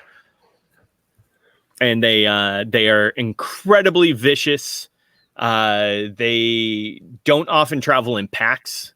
They are solo hunters. And but they are very defensive of their surroundings. So I'll look back to Gooey and Spike and say, these things are like really big dogs, and they're really mean, but they're usually only one at a time. So there shouldn't be a pack around. So we should be all right. And Chuck will kind of look around just to see if he can see anything. Obviously, the Walknog's distracted by what it's chewing on. I'm guessing he hasn't seen us yet. So Chuck will just kind of look around to see if he can see anything else through the mists and around the terrain. Mm-hmm. So Space Cowboy's not paying attention since he's upending those chips. And then after you say all that and say that there's a thing there and all that stuff, he brings the bag down and he kind of throws it and he looks over and he's like, "Bro, there's a fucking thing over there. Did you see that? What is that?" Chuck will get serious for a moment and look at Gooey and just kind of shake his head and then go back to not being serious and start dancing again. "Are you guys ready?" He starts reaching around, then he fucking pulls out a stun baton. Oh, you have a weapon finally. It's good to know that you have something. I told you I had it, right? Oh, you said you had something and then you got distracted. Yeah. Got hungry. He starts fucking tapping it. Hey, remember, this is for the animals, not for us. Remember, he makes a real wide turn with it, towards you. It's me, put your hand out and fucking stop his arm. Yeah, exactly. That way, Tiger. Yep. Exactly. So if we're gonna go with the jackass theme, so Chuck will look over and say, "How strong is that zap? If you zap me, you hit me in the leg, Oh, how bad would that zap be?" Gooey steps in between you two. Is no, we don't need to do this right now. This is not what we do right now. This is for this animal. We are just not doing this right now. We can have some fun later. Maybe you can have some nitrous and get sucked in the nutsack. Whatever you'd like to do, it's your deal after the hunt. Let's do it after the hunt. Okay, so just party time boy psyche is one. So obviously as soon as he would see that stun baton, he'd be like, "Whoa, that's cool. I wonder what it would do to me." So obviously that would have to be something he would say. So when Gooey says that, he'll give him a thumbs up and say, "Yeah, when it's over, I want to see what that's like. Give me a zap with that when we're done." A fucking zap you in your sack, bro. That's what he said. And he's fucking jamming it towards you. Gooey starts to get a bunch of angry emojis popping up on his watch. I don't care what the fans want. We're doing the animals. I am a party pooper. I don't care. This is the party time boy. This is the guy that gets you the stuff to have the fun party, and I'm the party pooper. I don't care. You're a downer, bro. That's I sure am. You know what? Fucking And I don't nerd, bro. Yes. Let's hurry up and get this done. I want to get zapped. Let's get zapped. Of course you do, and so do all the fans. So how about we get? Oh, go ahead. Oh no, you go. No, it's okay. I hear a voice in my head that tells me something else needs to happen. So your watches, shut that your watches right up. now start to flash with varying degrees of either swords or feet.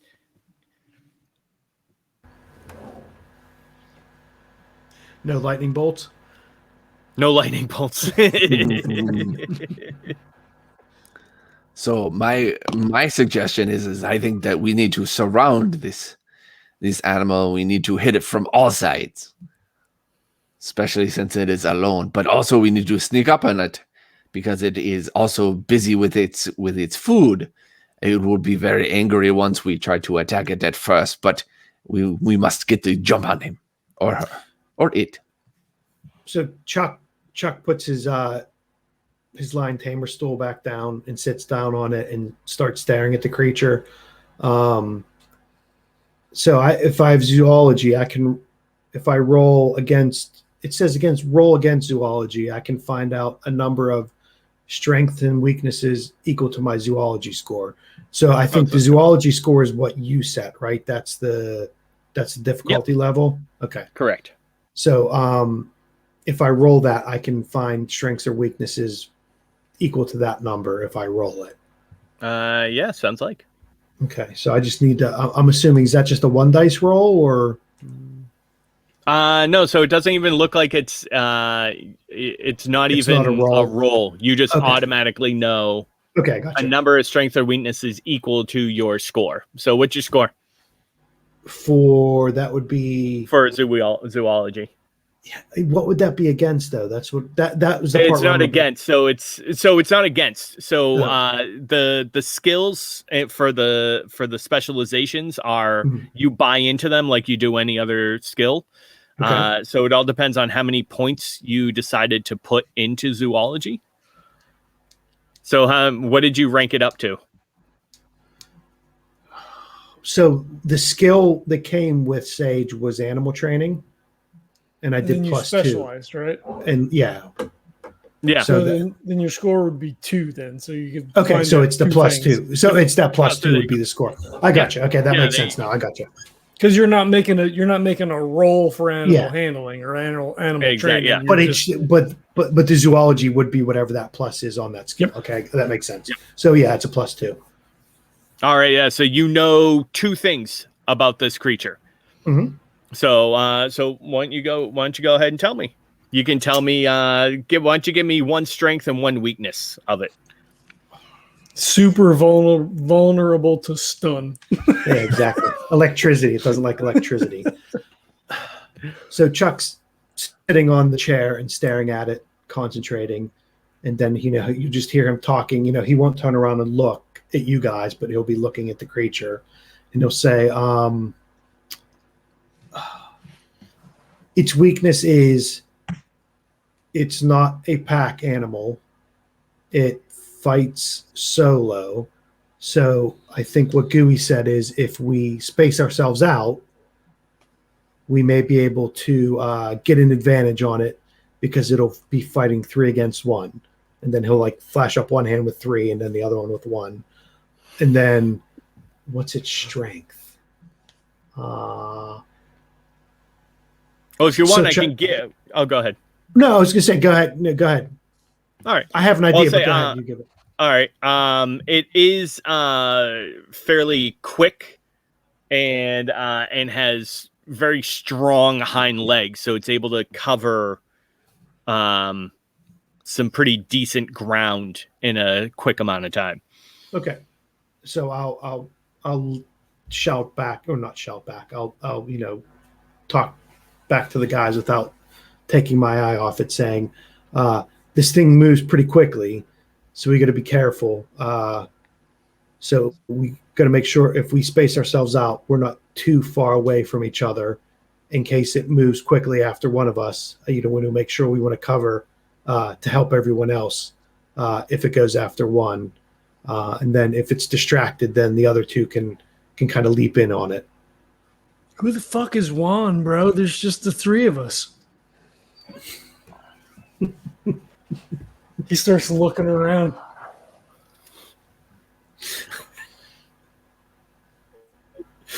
Wow.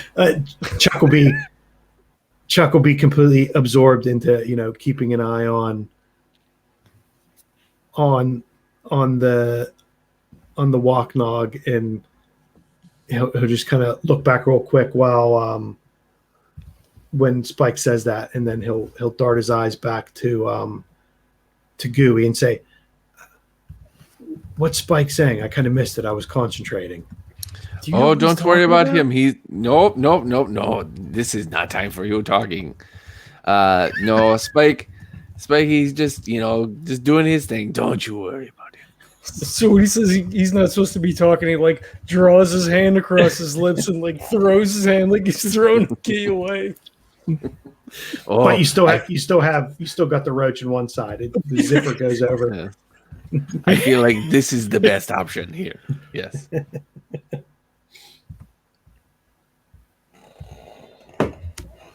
Okay, so I think that we should try to, let's say. So I think that boy, this is a hard one, I think.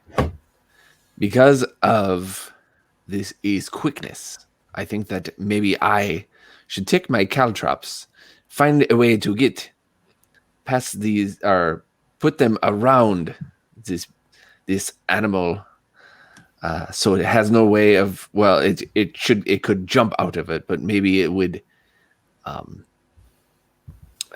be able to wound it if it would try to get away.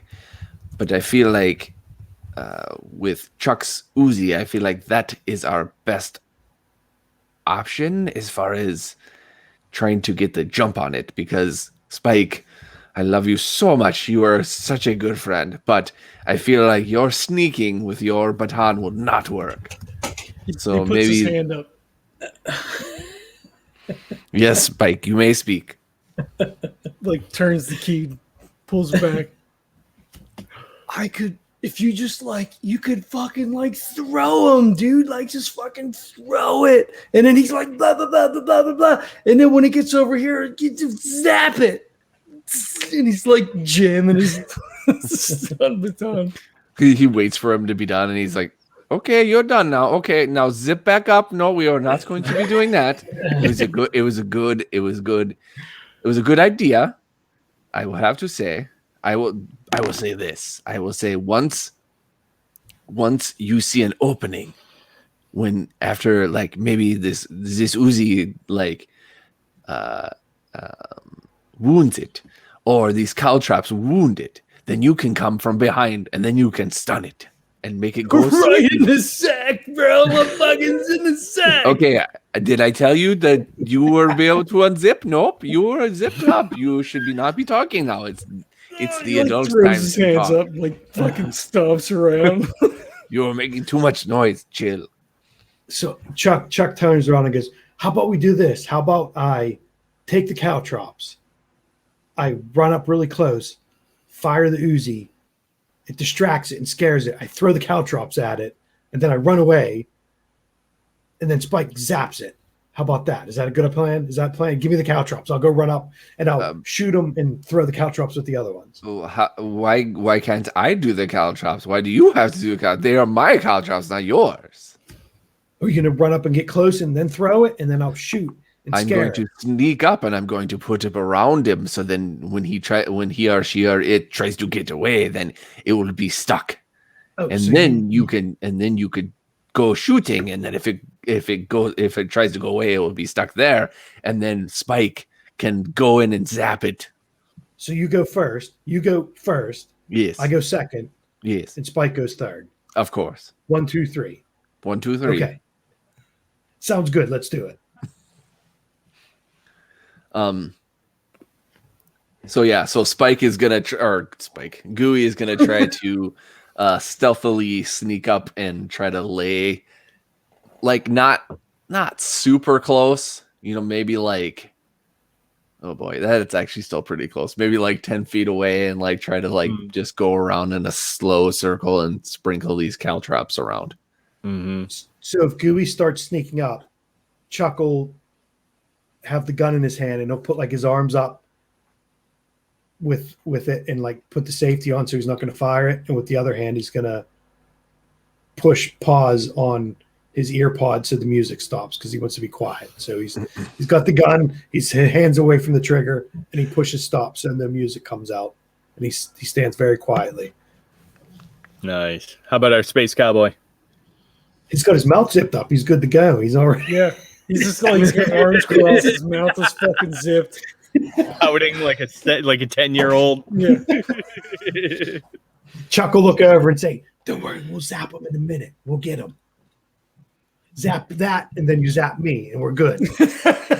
Then his eyes get kind of big, and he just starts shaking his head real strong. All right, so Gooey is attempting to sneak up and spread some of the caltrops around the area around this creature. So why don't you go ahead and give me a grace roll? Okay, so I have grace. I have 3 in grace, and I also have +2 in stealth. Beautiful. So roll those 3, and then +2 to that top roll, and you're gonna have to beat a 4. All right, see how we do. That is a 4 exactly. Ooh. Oh, so that is a yes, but It eats your face. So yeah, exactly. You sneak around and you manage to place most of the caltrops, at least in a decent enough area. However, when it kind of it doesn't recognize you because it has its head like halfway into the carcass of whatever it's eating, so its eyes are just completely covered, and at one point it just rears back, rips out the intestines of this thing. So goo and ichor kind of just fly through, stretching tendons and everything, stretching from the creature. And it kind of furrows its brow at that moment because as it lifts its head out, it sees you out of the corner of its eye and begins to let out this low, almost guttural and bubbly growl at you. So Gooey isn't very tall to begin with, but it kind of like he kind of like shrinks like super low to the ground and kind of puts out his hands like it's okay, little puppy. I'm not here to hurt you. And he's slow. Chuck kind of shout whispers over to Gooey and says, "Make yourself small. Make yourself small. Don't make yourself a big target. I am Shrink small. down on yourself." I am small. And he's the thing about Gooey is that him and his family actually had a monster ranch where they raised certain monsters and stuff like that, and that's why he's got all these scars on him, because he kind of went in with just trying to figure out certain animals and stuff like that, and almost a little too much, of course. That's why he's got all these marks and stuff like that. So he's like, he finds a little something in his pocket, and it's like a half of like a piece of like beef jerky or something like that. And he kind of throws it in front of him, and he goes, "Oh, here's a little present for you, something for you. I am not very beefy. You can see I'm very small. I'm not very much to eat, but this thing is savory and a little bit sweet because it's teriyaki. Oh, you might like this one." But he says it in a very low voice, like a very calming voice, like, "Okay, don't need to eat me. Thank you." I think at this point, Spike's just like, "The jig is up," and just starts fucking running pell-mell towards the thing. All right. Give me, so Gooey, go ahead and give me either brains or psyche, whatever you kind of want to spin this into, in order to effectively calm the beast and kind of pull its aggression off of you. And I will give you an extra die to roll on this for kind of pulling in. Actually, you know what? You pulled in kind of your background, so we'll say pulling in a life shaper almost. Okay. So we'll give you the extra die, and I'll give you a +1 as a for basically using your gear as well. So you're rolling an extra die, and you're going to get a +1 on this check. Okay. I'm going to say before I do it, I'm going to say that he kind of tries to mimic the sound that's coming out of this beast, but he's doing it in more of like a less aggressive way.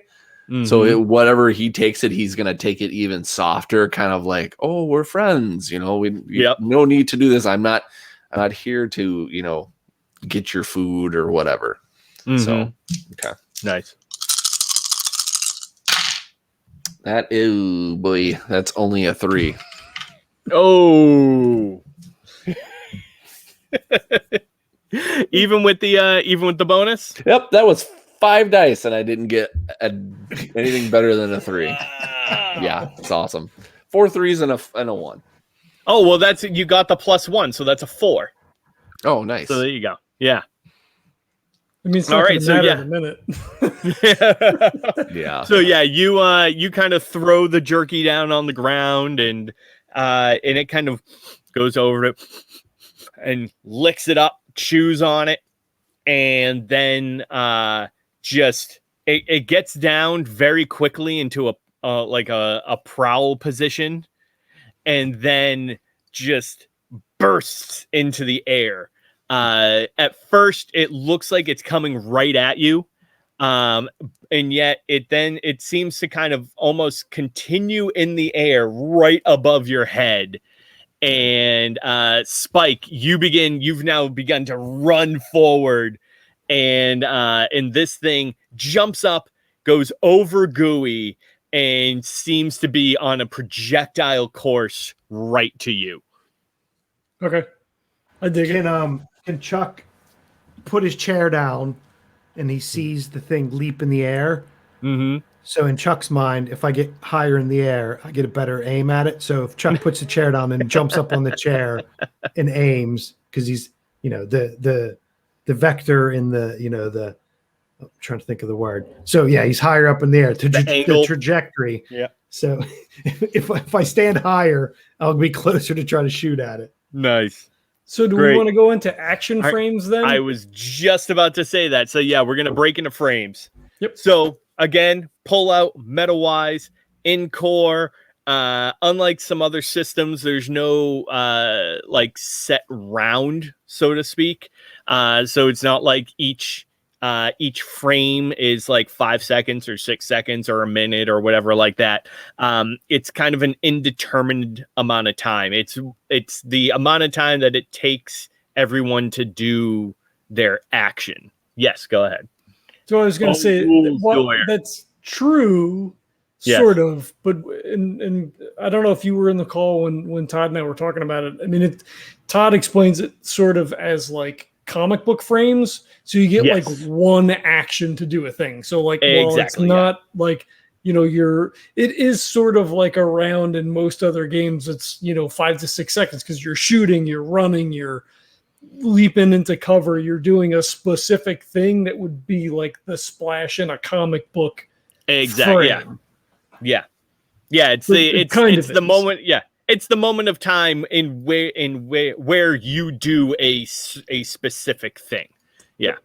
So everybody, it could be like 2 or 3 seconds. It could be 5 or 10 seconds, but yeah. So everybody will get like an action to do a thing. Exactly. Yeah. And then in a combat sense, right? So like if we were shooting, your roll sort of counts for both. So like if the monster is going to maul me, then the monster will roll for maul. I will roll for stun, and then we take the difference between the two. So if the monster rolls a 6 for maul and I roll a 4 for stun, the monster does its action. I don't succeed because I don't meet or beat that score. Mm-hmm. So it would do its thing, and then I may have a no or a no but maybe, or just a flat no. I'll say I will call you Nostradamus from now on if you end up rolling a 4. Let's just say that. So it's an opposed roll. Okay.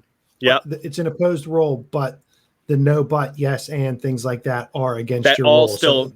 It still applies. Yep. Okay, cool. Exactly. And the cool thing from a GM perspective is that I only ever roll once for each creature. So even though the 3 of you were going, you're fighting one monster, so I roll once for this frame and just compare that roll to the rest of you guys. Yep. So declaration of nice intent, on my part. As it leaps in the air towards me, he's flailing the stun baton and is going to attempt to stun it. Sounds good. How about party time? So we're supposed to be bringing this thing back, so I don't want to be, shooting at center mass or anything. Well, this is a pretty small creature. Like I said, this is like just under like twice the size of a dog, and you guys are monster hunters. Like you go after much larger targets than that. This is just an inconvenience along the way. Okay. So Kevin, it's kind of like Pokemon, right? Where like they claw and shoot fire and like you do all the things, but then nothing is ever like really hurt. Okay, gotcha. That's the way that I sort of look at it. Yeah. Okay, so Chuck will be up on the chair, and obviously he'll fire at it, trying to bring it down. So at least when it's down, if it gets hit, I'm assuming. Yeah, I don't know if that makes sense. If I shoot it and it just like immediately drops, but he's going to try to get it to the ground, so then Spike can put the disc on it, so we can go back. So I will, he's up on the chair, and he'll kind of just take aim and kind of fire at it. All right, and how about Gooey? Sorry, had to unmute. Tried to see where my thing was. So Gooey, as much as he loves his two companions, he doesn't trust what's about to happen. So he basically lays flat on the ground because he doesn't want to accidentally get shot by the Uzi. So basically he just lays flat and starts crawl. No, he's just gonna stay there completely still, make himself as small as possible so he doesn't accidentally get shot in the face or butt or whatever. All right. So in core, basically during combat, you can do one of three things. You can either attack, defend, or do something else. And it very much sounds like Spike and Chuck are attacking, and then Gooey is defending. Like you're getting down, trying to make yourself out of the picture as much as possible for the brief moment. Yeah. All right. All right, so Spike and Chuck, why don't you go ahead and give me your rolls? I got a 9. Oh, whoa. Nice! Holy crap! What did you roll against? So I used combat with Grace. Okay.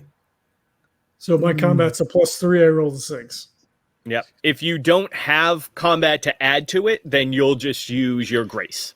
Okay, so just be, and I can roll even though Spike rolled or John rolled Grace, I can roll Grace also. It's not a. Oh yeah. Yeah. No. Okay. Yeah. You're out of Grace. Sorry. Done. So I got a 5. All right.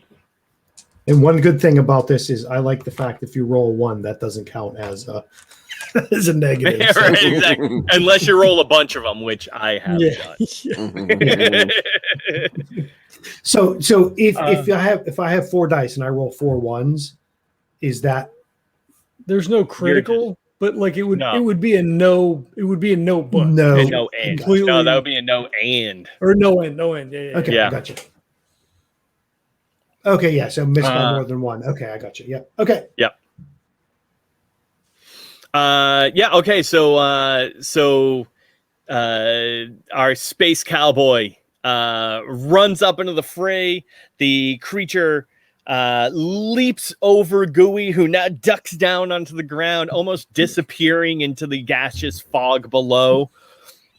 And as the creature goes to take a swipe, Spike is able to kind of just shove the baton up into its chest before it can even get a hold of him. It's not even that. Like he trips on the part of the other monster that was there. And like as he starts to fall, as the monster comes down and his hand just like flies up as he's falling and like catches it like right in the rib. Nice. And go ahead and give me an and. It loses its action. Is that too much? I don't know. Nah, I think that's a little too much. The crowd loves it. Like his fucking watch just like blows up. Right. Like it's just heart. It's like little feet. It's like little lightning bolts and stuff.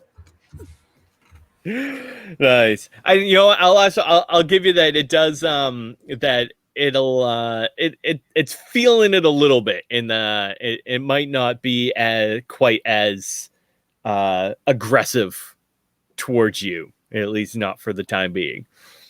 It's gonna eat Chuck instead. Right. Chuck, though, I will say you go to pull the trigger of your gun, of your Uzi, and you realize that you forgot to turn the safety off, so you don't actually end up shooting. But go ahead and give me a butt for this. Something positive. Something. So if I'm up on the chair and Spike has already reached up to zap it. So Chuck will fire and see it doesn't go off. And then he'll look over to where Gooey's on the ground and he'll shout, "Don't worry, I'll protect you." And he'll kind of jump off the chair and leap over to Gooey to kind of try to block him, almost like he's doing the dive that goes slow motion in a movie where someone's shooting or something's happening and you see the guy jump in front of it. So Chuck will think, "Don't worry, I'll protect Gooey." And he'll kind of jump over in front of him and kind of block him between him and the Walknog jumping through the air. Almost like he's using his body to shield Gooey. Yep. Oh, I should probably tell you I have focus +2. So it would be 2 extra damage. Oh, nice. So it would be, I guess, 3 total then, I guess? Yeah, 3 total. Not bad, yeah. I don't know if you want to spread them out, because I think it was like other, right? So I think focus was like, you do your damage and then the focus was to another stat, I think it said. Mm-hmm. So I don't know if you want to spread that out over 3, or if I could apply those 2 to another 1. Yeah. So yeah, we'll say that as you kind of ram your shock stick into it, you see all of its muscles kind of tense, and it not only does it seem that it can't necessarily. It doesn't have like the full capacity of its hit, but you definitely seem to have slowed it a significant amount as well. Sweet. All right. What do you want to do next? Is it taking next frame? Well, does it get is it taking its action? It missed you. Oh, okay. Well, we should probably say that then. I did. Well, I did, because it went to swing at you. And it missed. All right. Yeah. All right. Yeah. Good. There you go. So because Gooey sees that Chuck missed the shot. Yeah. Boy, I don't know. So does it mean that he's still in the air, or did he land in front of me? Who, the creature? No, Chuck, because he said he jumped over. He was going to jump over the jumping dog and land in front of me and protect me, right? So if the atmosphere is a lot heavier and everything's slower, so I'm assuming Chuck goes. It's not as quick, right? So it's almost like the movie where it's slow motion. He's coming over. If it's a very dense atmosphere, so I guess it just depends what level he is jumping in front of Gooey. You know what? Why don't you go ahead and give me a might check? Me or Chuck? Gooey. Yeah, party boy. My might's go ahead and give me a might, but it's going to be at a -2 because of the atmosphere. Can you get negative numbers in this game? You can, yeah. It's gonna be like the Matrix. 3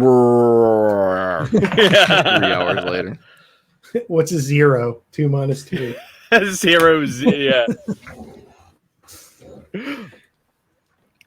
So yeah, you try to run over, and it's your feet are just like dragging on the ground, and you're just barely able to make it over to Gooey. Okay, so then Chuck's in front of me. I don't know what I would do then. So while Chuck's doing that, he's playing the Kill Bill music, the siren noise while he's jumping through the air and he's going down. Yeah, I'm gonna let you guys do your thing first because I feel like Gooey's kind of out of the action right now. So Well, if I landed in front of you, right? Mm-hmm. I forget what you said. You have caltrops, right? Well, I did, but they were sprinkled around him, and then he jumped over. So, do you have any other weapons? No. I was gonna say, because then if I have a spyglass, if you want me to hit him over the head with it, yeah. If Chuck's laying on the ground, you can use him. If you had a gun, you can use him as like to balance and set on. Hey, let's say this. Let's say this. Since I'm not really doing anything right now, let's just say you land in front of me, and Gooey just takes his hand and goes around you, and clip, just clicks off the safety. So you actually can use it. There you go, my friend. Now you can open fire. I was going to say you could take the Uzi, but that actually sounds better. You just reach around and click off the safety. I like that better.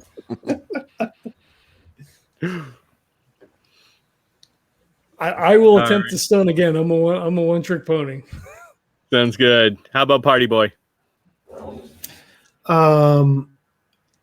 Once he lands, he crashes down, and then he sees Gooey reach around and click off the safety. He'll, kind of whip his arm and, aim towards the walk nog now that the safety's clicked off, and, aim to shoot at it. All right, very nice. So it sounds like grace from both of you then. Mm-hmm. And this time the creature's injured. It's doing pretty bad. So you're gonna have to beat a 3. I got an 8. I got a 5. Hey, look at that.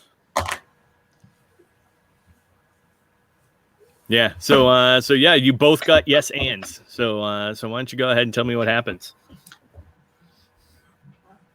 You want to go first, Chuck? Because I figure you probably shoot before I can do anything.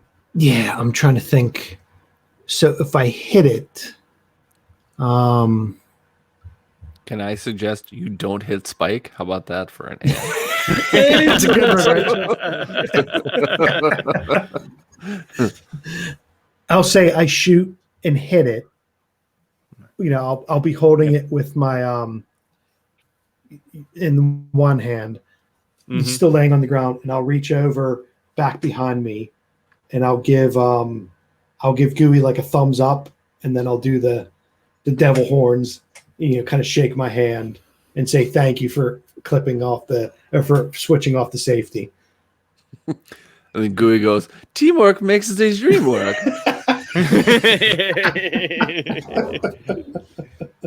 You know what? Gooey gets some hearts for that. Oh, they're back. They like me. You really, really like me. And I feel like when Chuck then stitches it up, it sort of like jerks, but it moves like sort of towards me. So as I'm getting back up off the ground, like he goes to stab at it with the stun, and it just sort of naturally kind of propels itself towards it. And he's like, yeah, like brings up the fucking metal horns. So that would be 3 again. 1 and oh yeah. 2 Oh yeah. The thing is absolutely toast. Okay, so can my end be that of course he gets the disc on it then?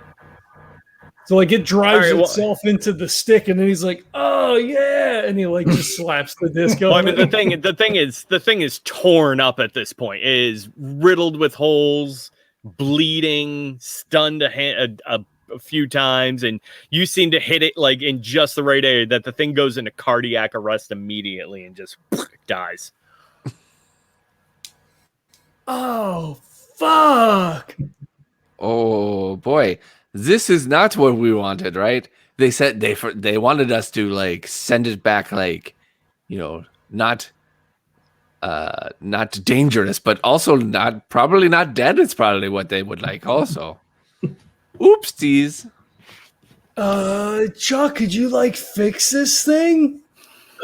He like toes it with his boot. I don't think he's a miracle worker, Spike. Chuck, you know shit about animals, right?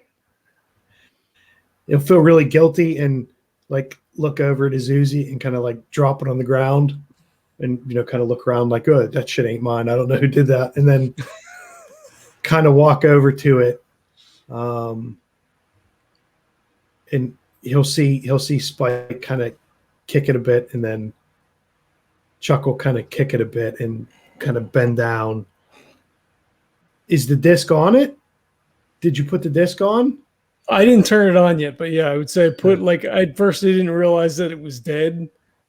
And then as he like goes down to like flick it on, like it's not moving at all. So if I strap my Fitbit on this thing's leg and send it back, because when I was coming through, send it back. The disc will send it back. I was going to say, you need the Fitbit to get home. Yeah, I know. So I was thinking. Okay, so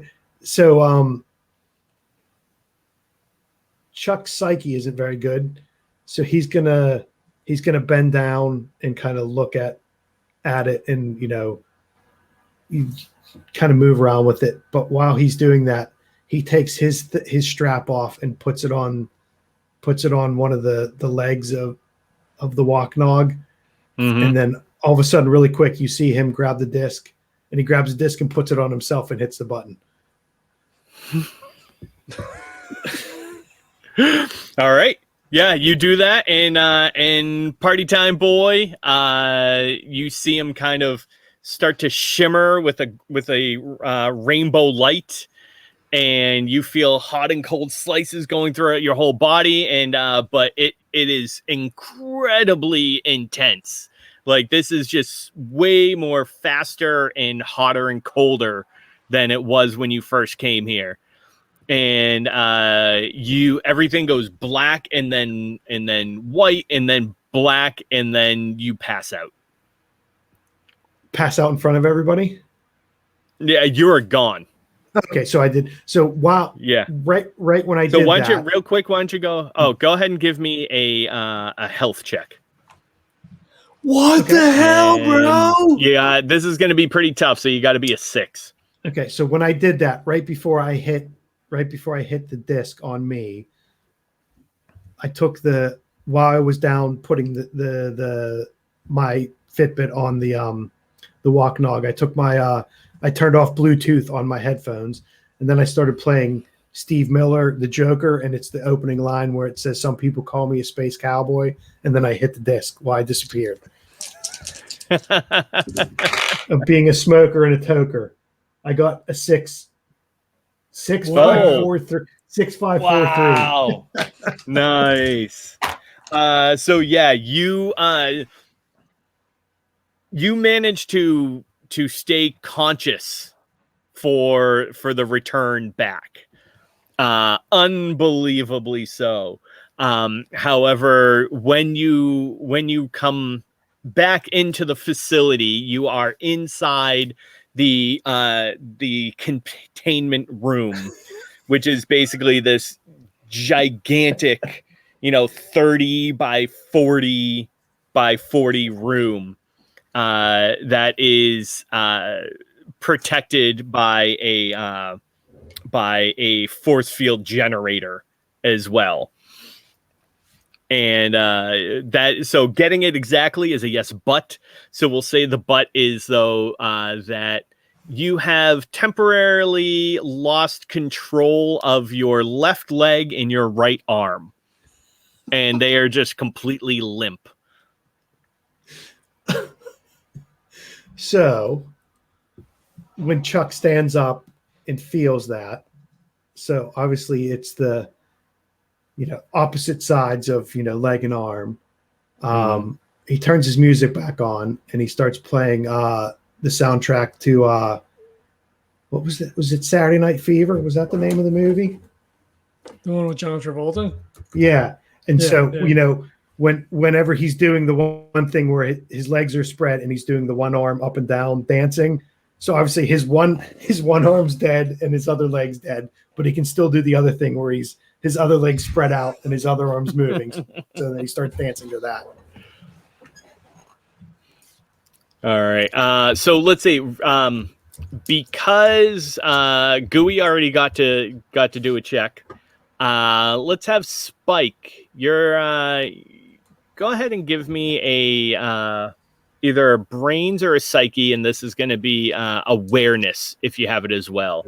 I do. So you're gonna normally you would have had to beat a 5, but with your watcher gone at the moment, it's going to be at a -2, I believe. Oof. So yeah, you're going to have to beat a 7. I don't think I can. So I got a 6 plus 1 is 7, but -2 is going to be 5. Oh, all right. So that is a no and. You two. So Party Time Boy has just slapped the disc onto himself. He disappeared. You're like, what the fuck? Like, what's going? Like one of your dudes basically just like kind of ditched, and you fail to notice the ever-growing shadow that is looming just above you. And in that moment, you begin to hear a kind of a gruff rumbling sound, almost like a furnace beginning to start up. And then you hear just in time to have you turn around, you begin to hear kind of like a sound. When the rumbling starts, like Spike's all freaked the fuck out because like you're not supposed to use a disc like that. Like even he knows that. And then he hears the rumble and he's like, dude, are you fucking hungry, man? Like I think we ate all those Thin Mints. And he's like digging around in his pants pockets. I think we got some water and like whatever like power bars and shit that they gave us. And then he turns around.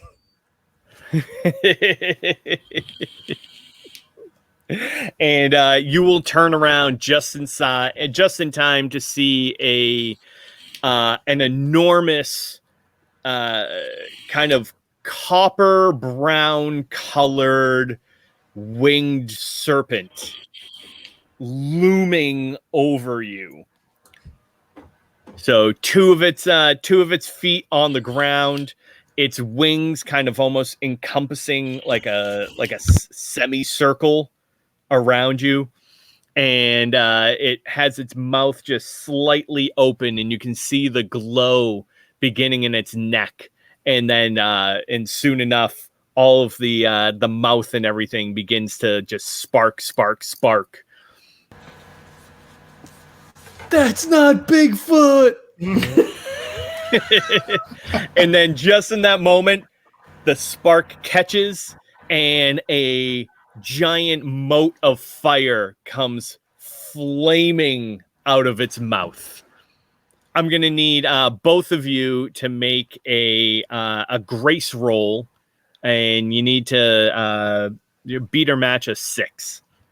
Can I use my athletics? Sure, why not? All right.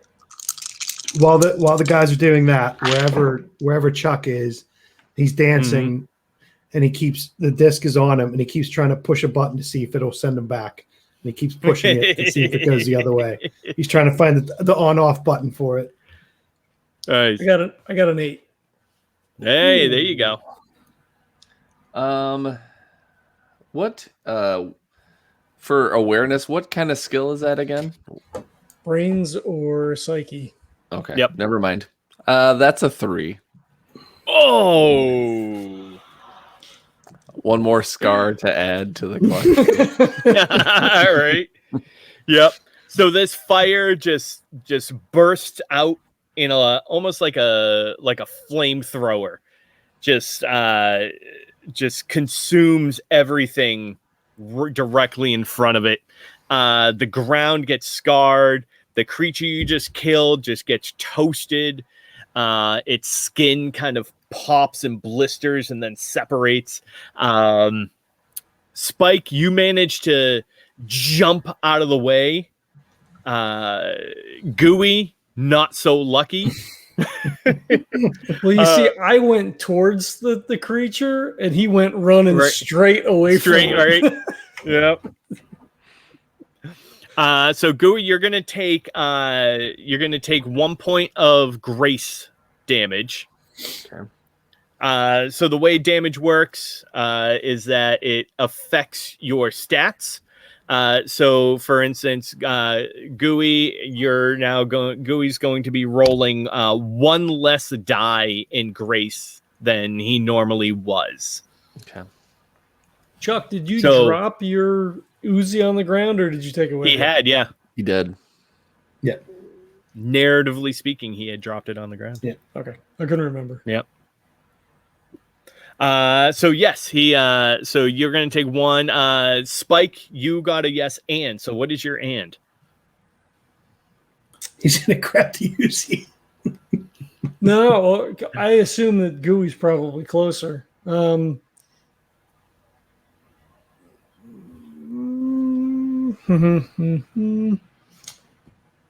don't know. Fuck, I don't know.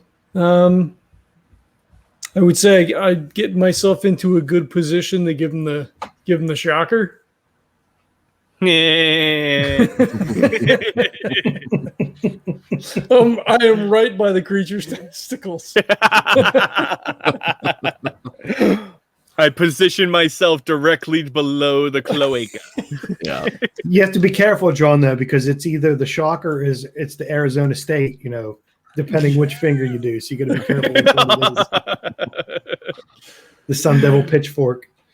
Oh.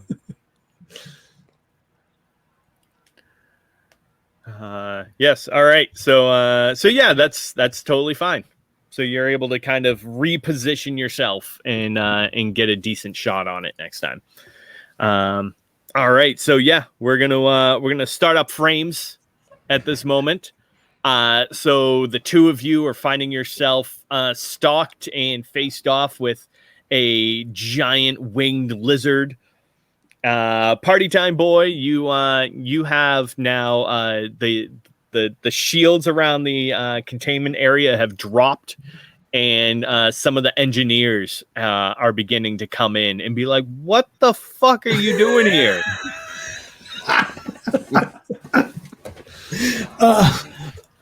So I didn't see this other thing, right? No, you didn't. Came out. So mechanically, the dog was probably an obstacle on our trail, and the dragon type thing is the actual creature. Yeah. So Chuck will look over to the engineers and say, I kind of fucked up. I think I killed the thing. It was some kind of weird dog thing, but like twice as big, like a dog, but bigger. And it died. And then I grabbed the disc and I put it on me because A, I felt bad because I killed the dog. And B, this is kind of badass though, right? Because I did it and I zapped over. But the guys are still there. No, you're lucky you survived. This is not meant for you. Can you send me back? We can help them, right? I want to bring them back. I mean, we can, but we can't guarantee how close you get. All we have is the last signal that we got from you guys. Yeah, but we can try. Spike and I, we had this thing when we were done. We were going to do this thing. It was the zapper and then me, and we were going to do it. And it was people were going to love it, but we have to finish the hunt because Spike has the thing and he was going to zap me. And now I'm here. And look, I kind of messed up. I killed the thing, but I need to go back because they're there. What? Where's your watch? It was on the dog thing. I didn't put the thing on that, and I took the disc. So we can possibly, if there's a window open up, we can triangulate onto your tracker's position, but we're gonna have to recalibrate another watch for you. So just get in a tube. Should I go to number 6 again? Just whichever one. Who cares? Should I put it on my ankle again or my wrist? I think it's wrist, right? The wrist. and he'll kind of dance over to.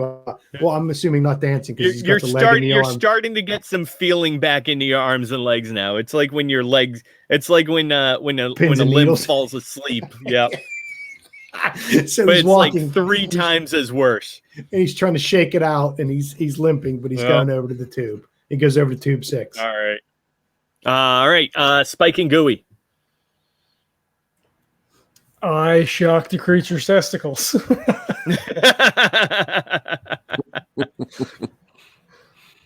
I'm Gooey's basically just gonna be screaming for a bit because he's been covered in this fire. And he's just kind of like, God, no, this is no good, no good. Oh, this hurts so bad. Oh, this is such a bad idea. Oh, this thing. Burn scars are pretty badass though. So yeah. Just another scar to add to the list, he says to himself and nobody else. Can I add an extra die since one of my life shapers is fighting monsters? Sure, why not? I forget how it's worded on the sheet.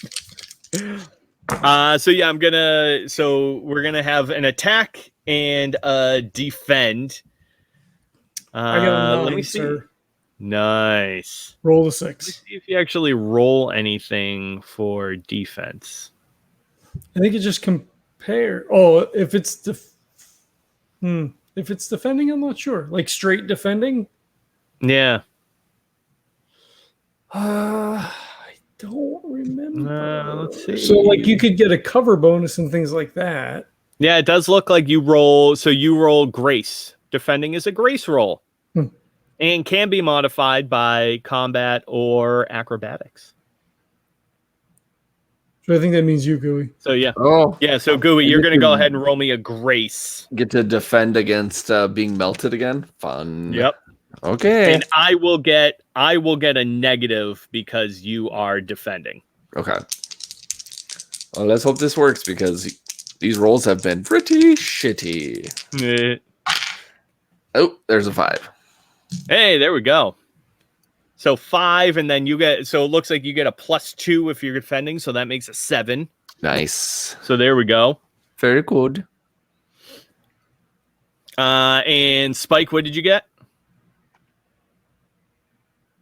Oh, I had a 9. A 9. Wow, nice. All right. So let me check this thing out real quick. So that's 6, 7. Oh, all right. So it ended up getting a 7. So that means that we had a tie and a yes and. So this creature goes to swing its tail all the way across, especially going towards Spike since you were going towards it. So I'm assuming we tied, so we both get yes buts. I think so, because the exact number is a yes but, right? Yep. So it swings. Well, actually, I'll let you go ahead and attack it first. So you'll get your yes but. Is that for me? Yep. Okay. Yes, but he got a 7. I got a 9. No, I had the 7. Oh, that's right. Gooey gets the yes but. Mm-hmm. Yeah. So all right. So I completely missed you. Never mind. So yeah, go ahead and do your attack. Okay, I got a 9, so it would be 3 damage. So is that a yes and I beat him by 2? Yes, that's correct. Could I do that as an extra point of damage? Sure, why not? Trippers before, so that'd be 4 total. Yeah. So I believe with your thing, let's just double check here. Yep, you can deal harm to an additional stat. So yeah, can I do 2 and 2? Yeah, exactly. So it's going to be 2 and 2. So you're going to do an additional damage for your main attack, and then your focus will allow you to carry that into a second stat. So yeah, we'll say that your first one does 2 grace damage. And what do you want your and to be? What do you want that additional damage? Where do you want this to go? What does it do to them? Would it be like Psyche? Like maybe it was, maybe it's like, oh shit, this isn't what I expected. That hurt. I love it. Perfect. I like it.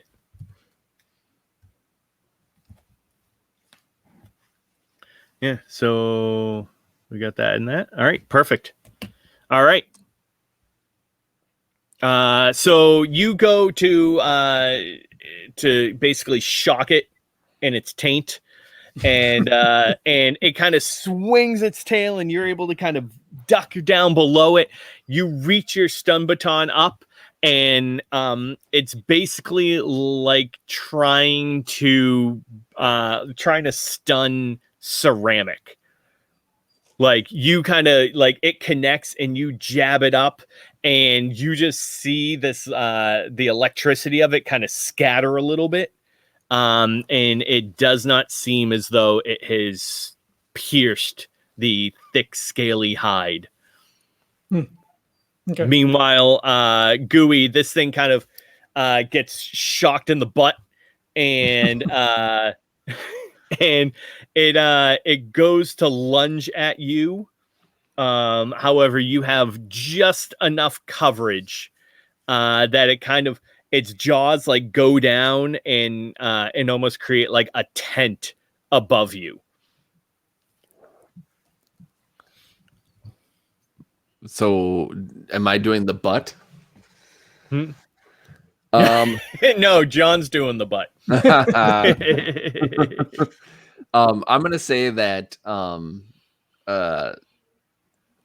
Gooey wanted to go and grab the Uzi, but he didn't realize that some of the spray from the monster got on it, so it's like super hot. So he grabs it like Joe Pesci, and he's like, "Ooh, hot!" Like blowing his hand, and he's got like the safety like embedded in his hand or whatever, and he's just like, nice. "Oh man, this hurts so bad. Why? This is not going as this is not as fun as I'd hope it to be." Nice. All right, yeah. Next frame. So what do the two of you want to do? I try to climb up the thing's back. Ooh, nice. I'm gonna, because my hand is basically numb now, I'm gonna basically try to grab the Uzi and just put a hole in it. Beautiful. Party time. So I'm in the tube. And I'm hoping to get back. So I'll look over to the guys that were shouting at me.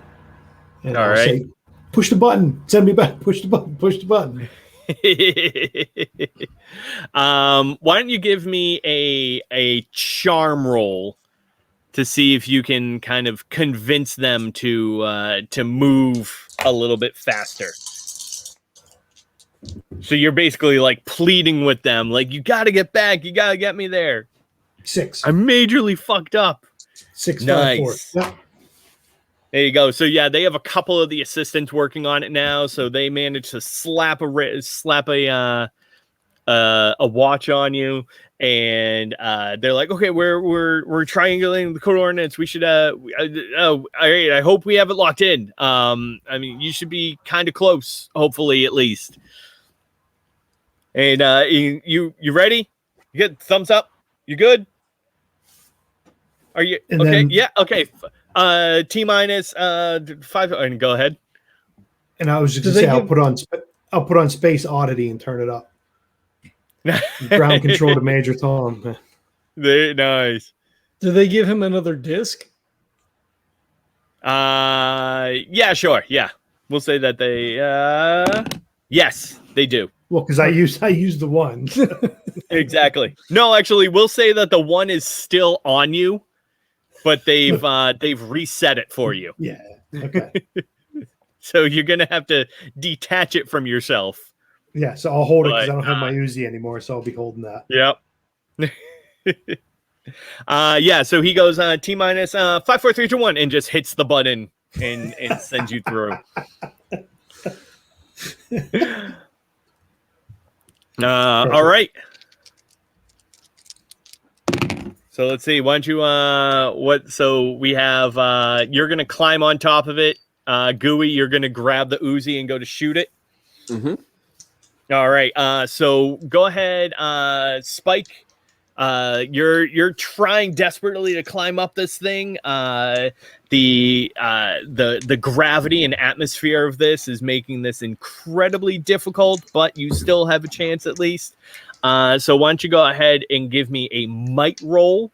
And it's going to be at a -2. Okay, so for me it'll be a straight roll because I was using my athletics to climb. Oh, so they cancel each other out. And Gooey, yours is going to be a grace in order to try to light this thing up with the Uzi. Okay. I was wondering if I could talk you into using awareness also so I don't hit Spike. You know what? I'll give you a +1 for that. Yeah. Okay, perfect. I got a 5. And,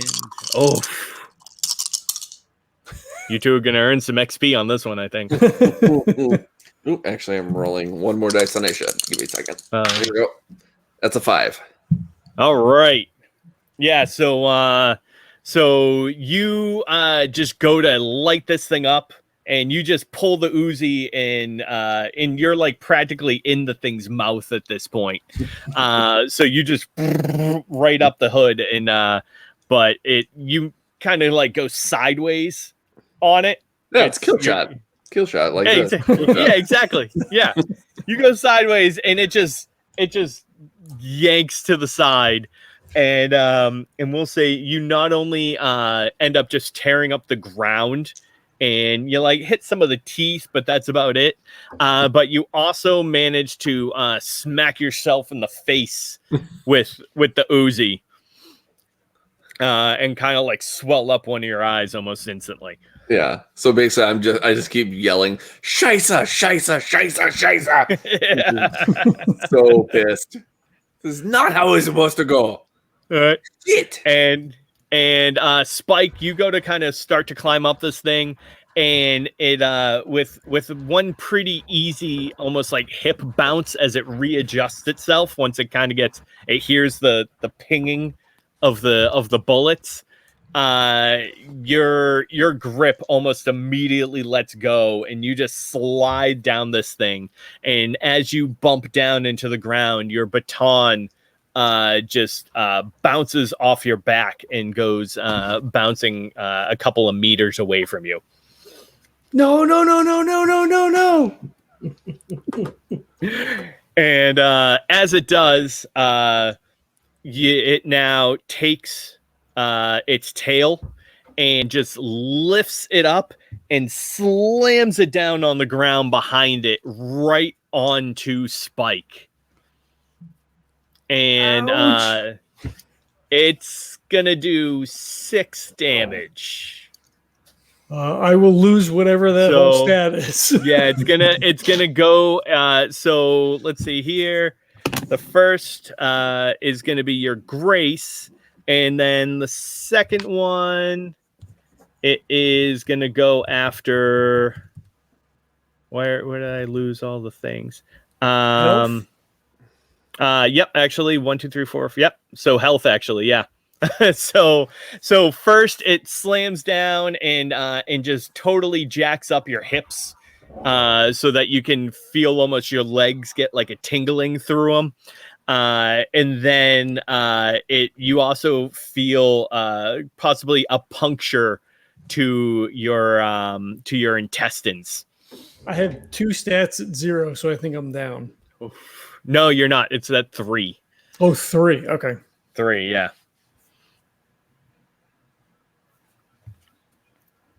Yep. This thing hits hard.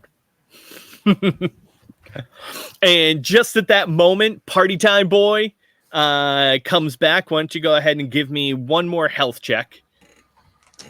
Go ahead and beat a 3. Now that you're using a watch that you're supposed to. 4. There you go. That's a yes. So yeah, you come back, and the cold and the hot subside pretty quickly, and there are no adverse effects. And the scientists were actually pretty damn accurate in their calculations and get you just like a meter away from where you were beforehand. The ground around you is just burnt and still kind of smoking. There's now 2 corpses right around you. Both of them are completely charred, like they were left on a grill for an hour and a half.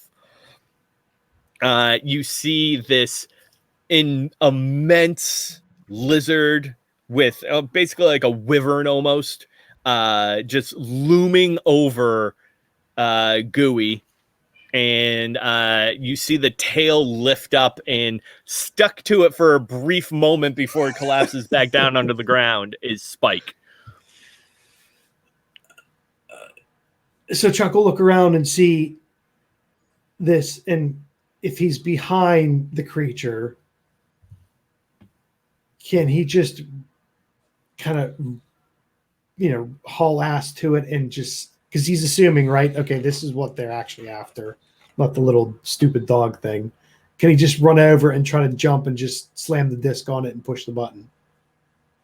You can certainly try. Go ahead and give me a brains roll.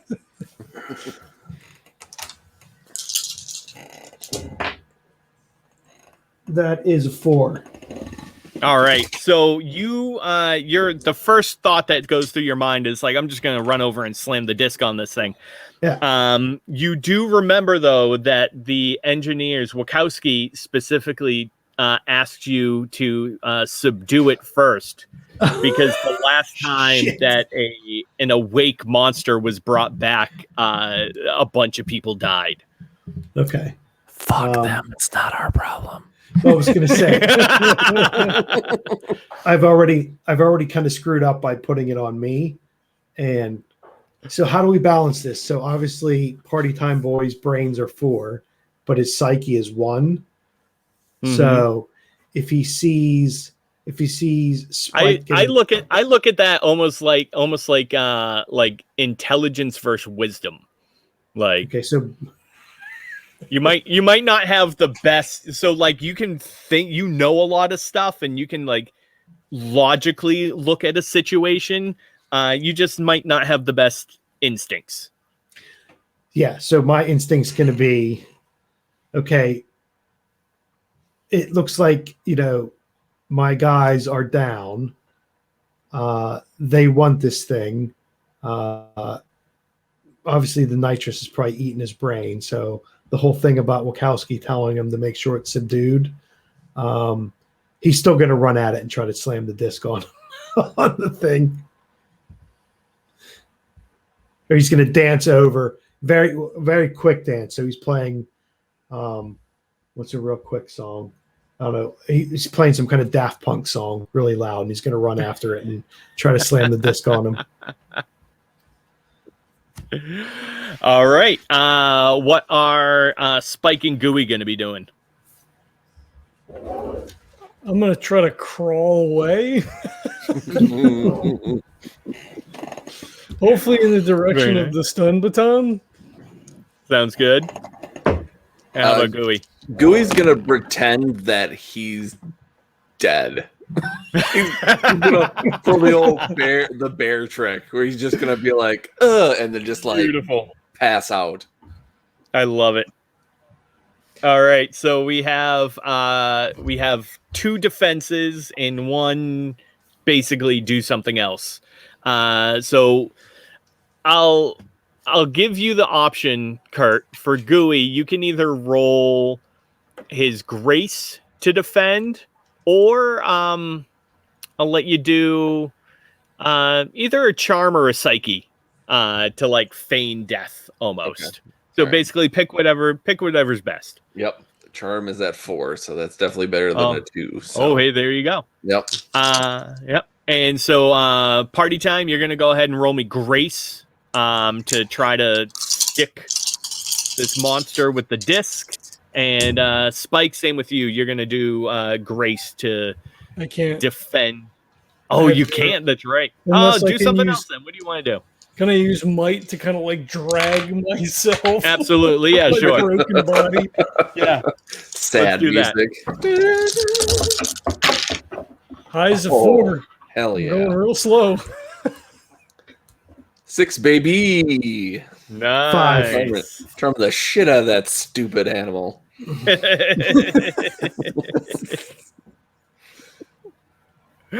All right. So let's see. We have a. What'd you get, Chuck? A 5. All right. So you go to run and throw the disc on it, and the creature basically almost like jumps and hovers in the air for a brief moment, and you kind of run and just go straight under it. Just taking a digger right on the ground, like face planting and skidding across the rocky surface. Meanwhile, the monster, as it comes straight back down, manages to catch you with one of its claws, and it basically stomps you down directly into the ground. And that's going to go ahead and be another 6 damage to you. So how do I divide up the damage? So it's going to be 6. The first damage is going to go to your grace. Okay. And basically whatever is left over is going to transition into a second stat. And in this case, that is going to be brains. Okay. I was very graceful before. Now I'm not. Okay. So what are you down to now? Brains 2, grace 0. All right.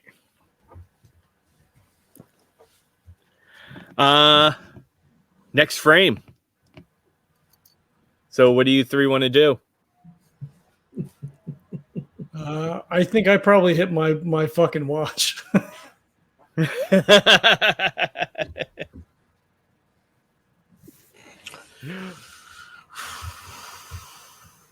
Ooh. Yeah. So is Gooey, what state's Gooey in right now? I'm just pretending to be passed out on the ground. Okay. But I still have the Uzi in my hand.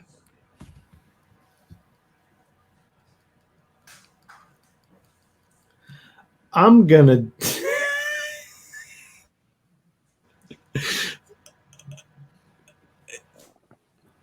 right before Chuck hits the code from his back tattoo on his watch, he's gonna push the button on the disc and throw it on Gooey to see if it lands on Gooey to bring him back.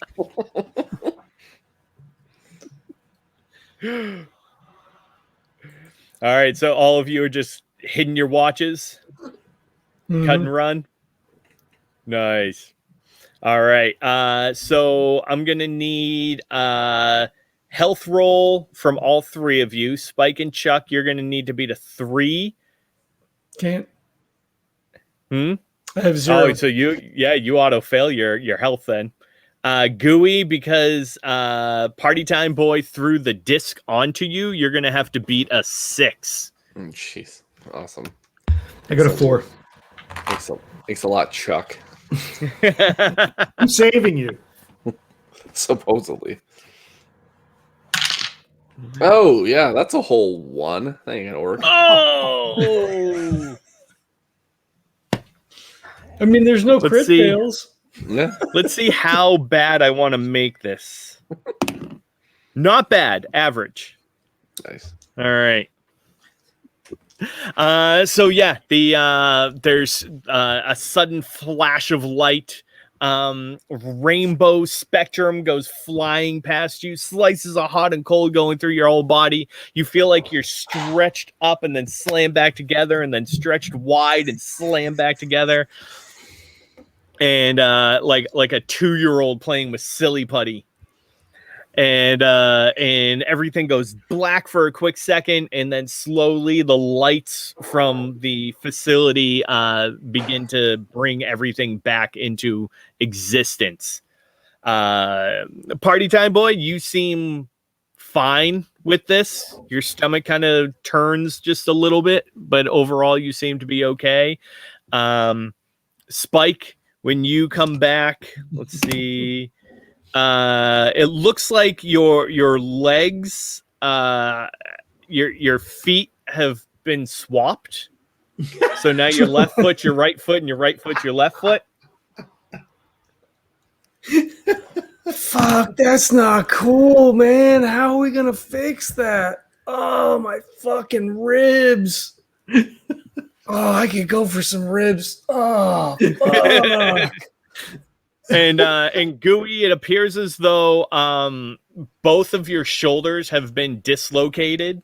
Oh. And both your arms are just kind of like limply hanging to your side. So when I appear in this and you're in the cage. Yeah. Like when everyone else shows up, are they by me or is that a different space? Yeah, so Party Time and Space Cowboy is I cannot believe that's a sentence that just came out of my mouth. You two reappear back in your tubes. But Gooey, you appear in the containment area, and there's actually a bunch of engineers in there attempting to quickly reset the shield generator. So, because they had to take it down in order to get Party Time out of there. Gotcha. When you suddenly appear in the middle of the floor. Yeah. So what the fuck is up with these people? Yeah. So basically, I'm like, oh, it hurts so bad, my shoulders. Please, they are both dislocated. I need you to put them both together because when you put them both together, I'm going to find Party Boy and I'm going to fucking kill him.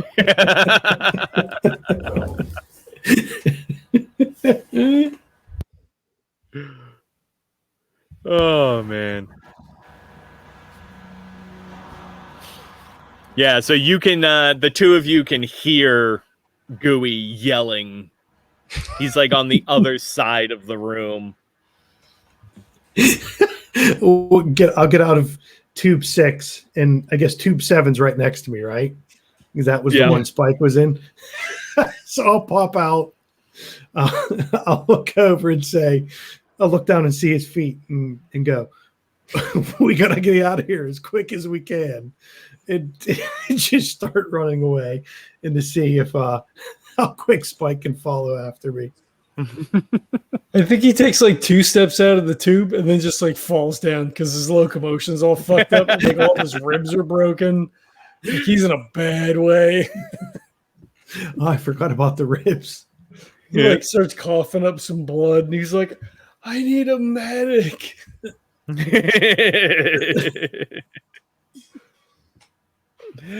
Oh, and a glass of water. So we'll slowly pull out as the med team starts to come over to Spike. Chuck is booking his way out. Gooey is like trying to make it out of the containment area with both arms just flopping by his side. Chuck opens the door. There's "We Are the Champions" playing. He's dancing, running away. Space Cowboy trips and falls over. Yeah. and Gooey's shouting that he's gonna kill Party Time Boy, but his arms are all slouched down and he's got to and it just pulls back and just sees these 3. Oh. And meanwhile, there's just hearts and laugh faces, and strangely, still some eggplants on trucks. Yeah. We are never gonna actually do monster battles in this game ever. First, you have to fight. First, you have to get the monsters before you fight with them, which always takes a very long time to get them. Right. Sorry, I didn't think my action would take me completely out of it, but also my psyche was 1, so I figured, what the hell, that's a good way to play it. So. Yeah. Plus, I don't think we were ever gonna like get that dragon, so it was gonna be bad either way. Yeah, I don't think so. I mean, we weren't equipped for that. Like, a party who is equipped for that, maybe, yeah. But you go with armor, you go with all that stuff. He was naked. I was stoned. You were septic. And you had caltrops, so it's not like we had dragon fighting weapons on us. Yeah. Well, so the key, especially to those larger creatures, is to know their weaknesses and their vulnerabilities. So obviously having the sage there to point those out would definitely help. I wasted all that on the minion and not the actual monster. Right. Yeah. Yeah, and then it's just basically either waiting for your chance to strike, luring it into an opportune moment, and all that kind of stuff. But yeah, they also their size means that they hit like 5 Mack trucks. Yeah. So it's basically armor? No, so the key with those, so they come in varying magnitudes and different sizes, and so the moderately sized monsters will ignore the first damage that's dealt to them. The bigger ones, like this guy, basically you need to expose their weakness in order to actually damage them. Yeah. Yeah, but it's also hard to, when I'm melting, to want to shoot something. Right. Oh, you got me. Your weakness is open. Wait, I can't see you. I'm melting. Yeah. Yeah, and I think it hit you. It got a couple of really good hits on 2 of you pretty quickly, and so yeah, I don't blame you for jacking out of there. And that's honestly kind of what it's meant to do. That first hit's supposed to be like, holy shit. Mm-hmm. And then a lot of times it's like, okay, like reconvene and now we know a little bit about it and we can go after it. So yeah, for sure. That was fun. Silly. Fucking hell. I did not think in a million years that the 3 of you would go quite as far with the over-the-top characters. Like when I saw Space Cowboy and Party Time Boy and Gooey, I'm like, what the fuck? And then Kurt, when you busted out that voice, I was like, this is gonna be nut job. Like this is this is like a Coen Brothers movie. It's not really not serious. It's just kind of odd. Oh, it was perfect. Too funny. All right. Well, thank you all for playing. Thank anybody who ended up actually listening or watching for doing that. And go get Core. Do this. It's free. Run your own. Yes. You're right. Yeah. It's free. Run your own Megamon game, or there's also an Unnatural, and Todd's working on a Land of Ooh based on Adventure Time, and there's another giant book setting coming out at some point in time, and or just fucking write your own stuff and come up with your own setting. And then we can turn it into something else too. Yeah, or play my game, since it's never gonna fucking get played. All right, or it's that. I swear to God, you know what? Next session, next time we do this, we're gonna skip all the monster hunting, and we're just gonna take 2 monsters and make them fucking fight. We have to. You can't play with my emotions like that. roll charm, because I don't fucking believe it. See, the trick is you can only combine 2 systems at once. Oh, listen, if we didn't have giant hams playing this game, that is true. That is true. Like how stupid can we be the whole time? Will take us 40 minutes to leave the fucking place. Exactly. Just fucking bits after bits. Right. Get the fuck out of here. Do something. But I want to tell you about something else. Let me tell you for 30 minutes why you should be listening to what I have to say. See, you just need new players, Jesse. That's the problem. Right? Yeah. I only need people who don't care about characters and want to just go fight stuff. Yeah, exactly. Yep. That's not fun. It isn't. Someone's gonna watch this and do the same thing we did. Like, what the fuck is happening? But still enjoy it. Right? Exactly. Yeah. Those are the people I want to hang out with. Yep. Exactly. All right. Well, everybody say bye to the people who aren't watching. Goodbye, Bye, people. Who aren't watching. Thanks for not watching.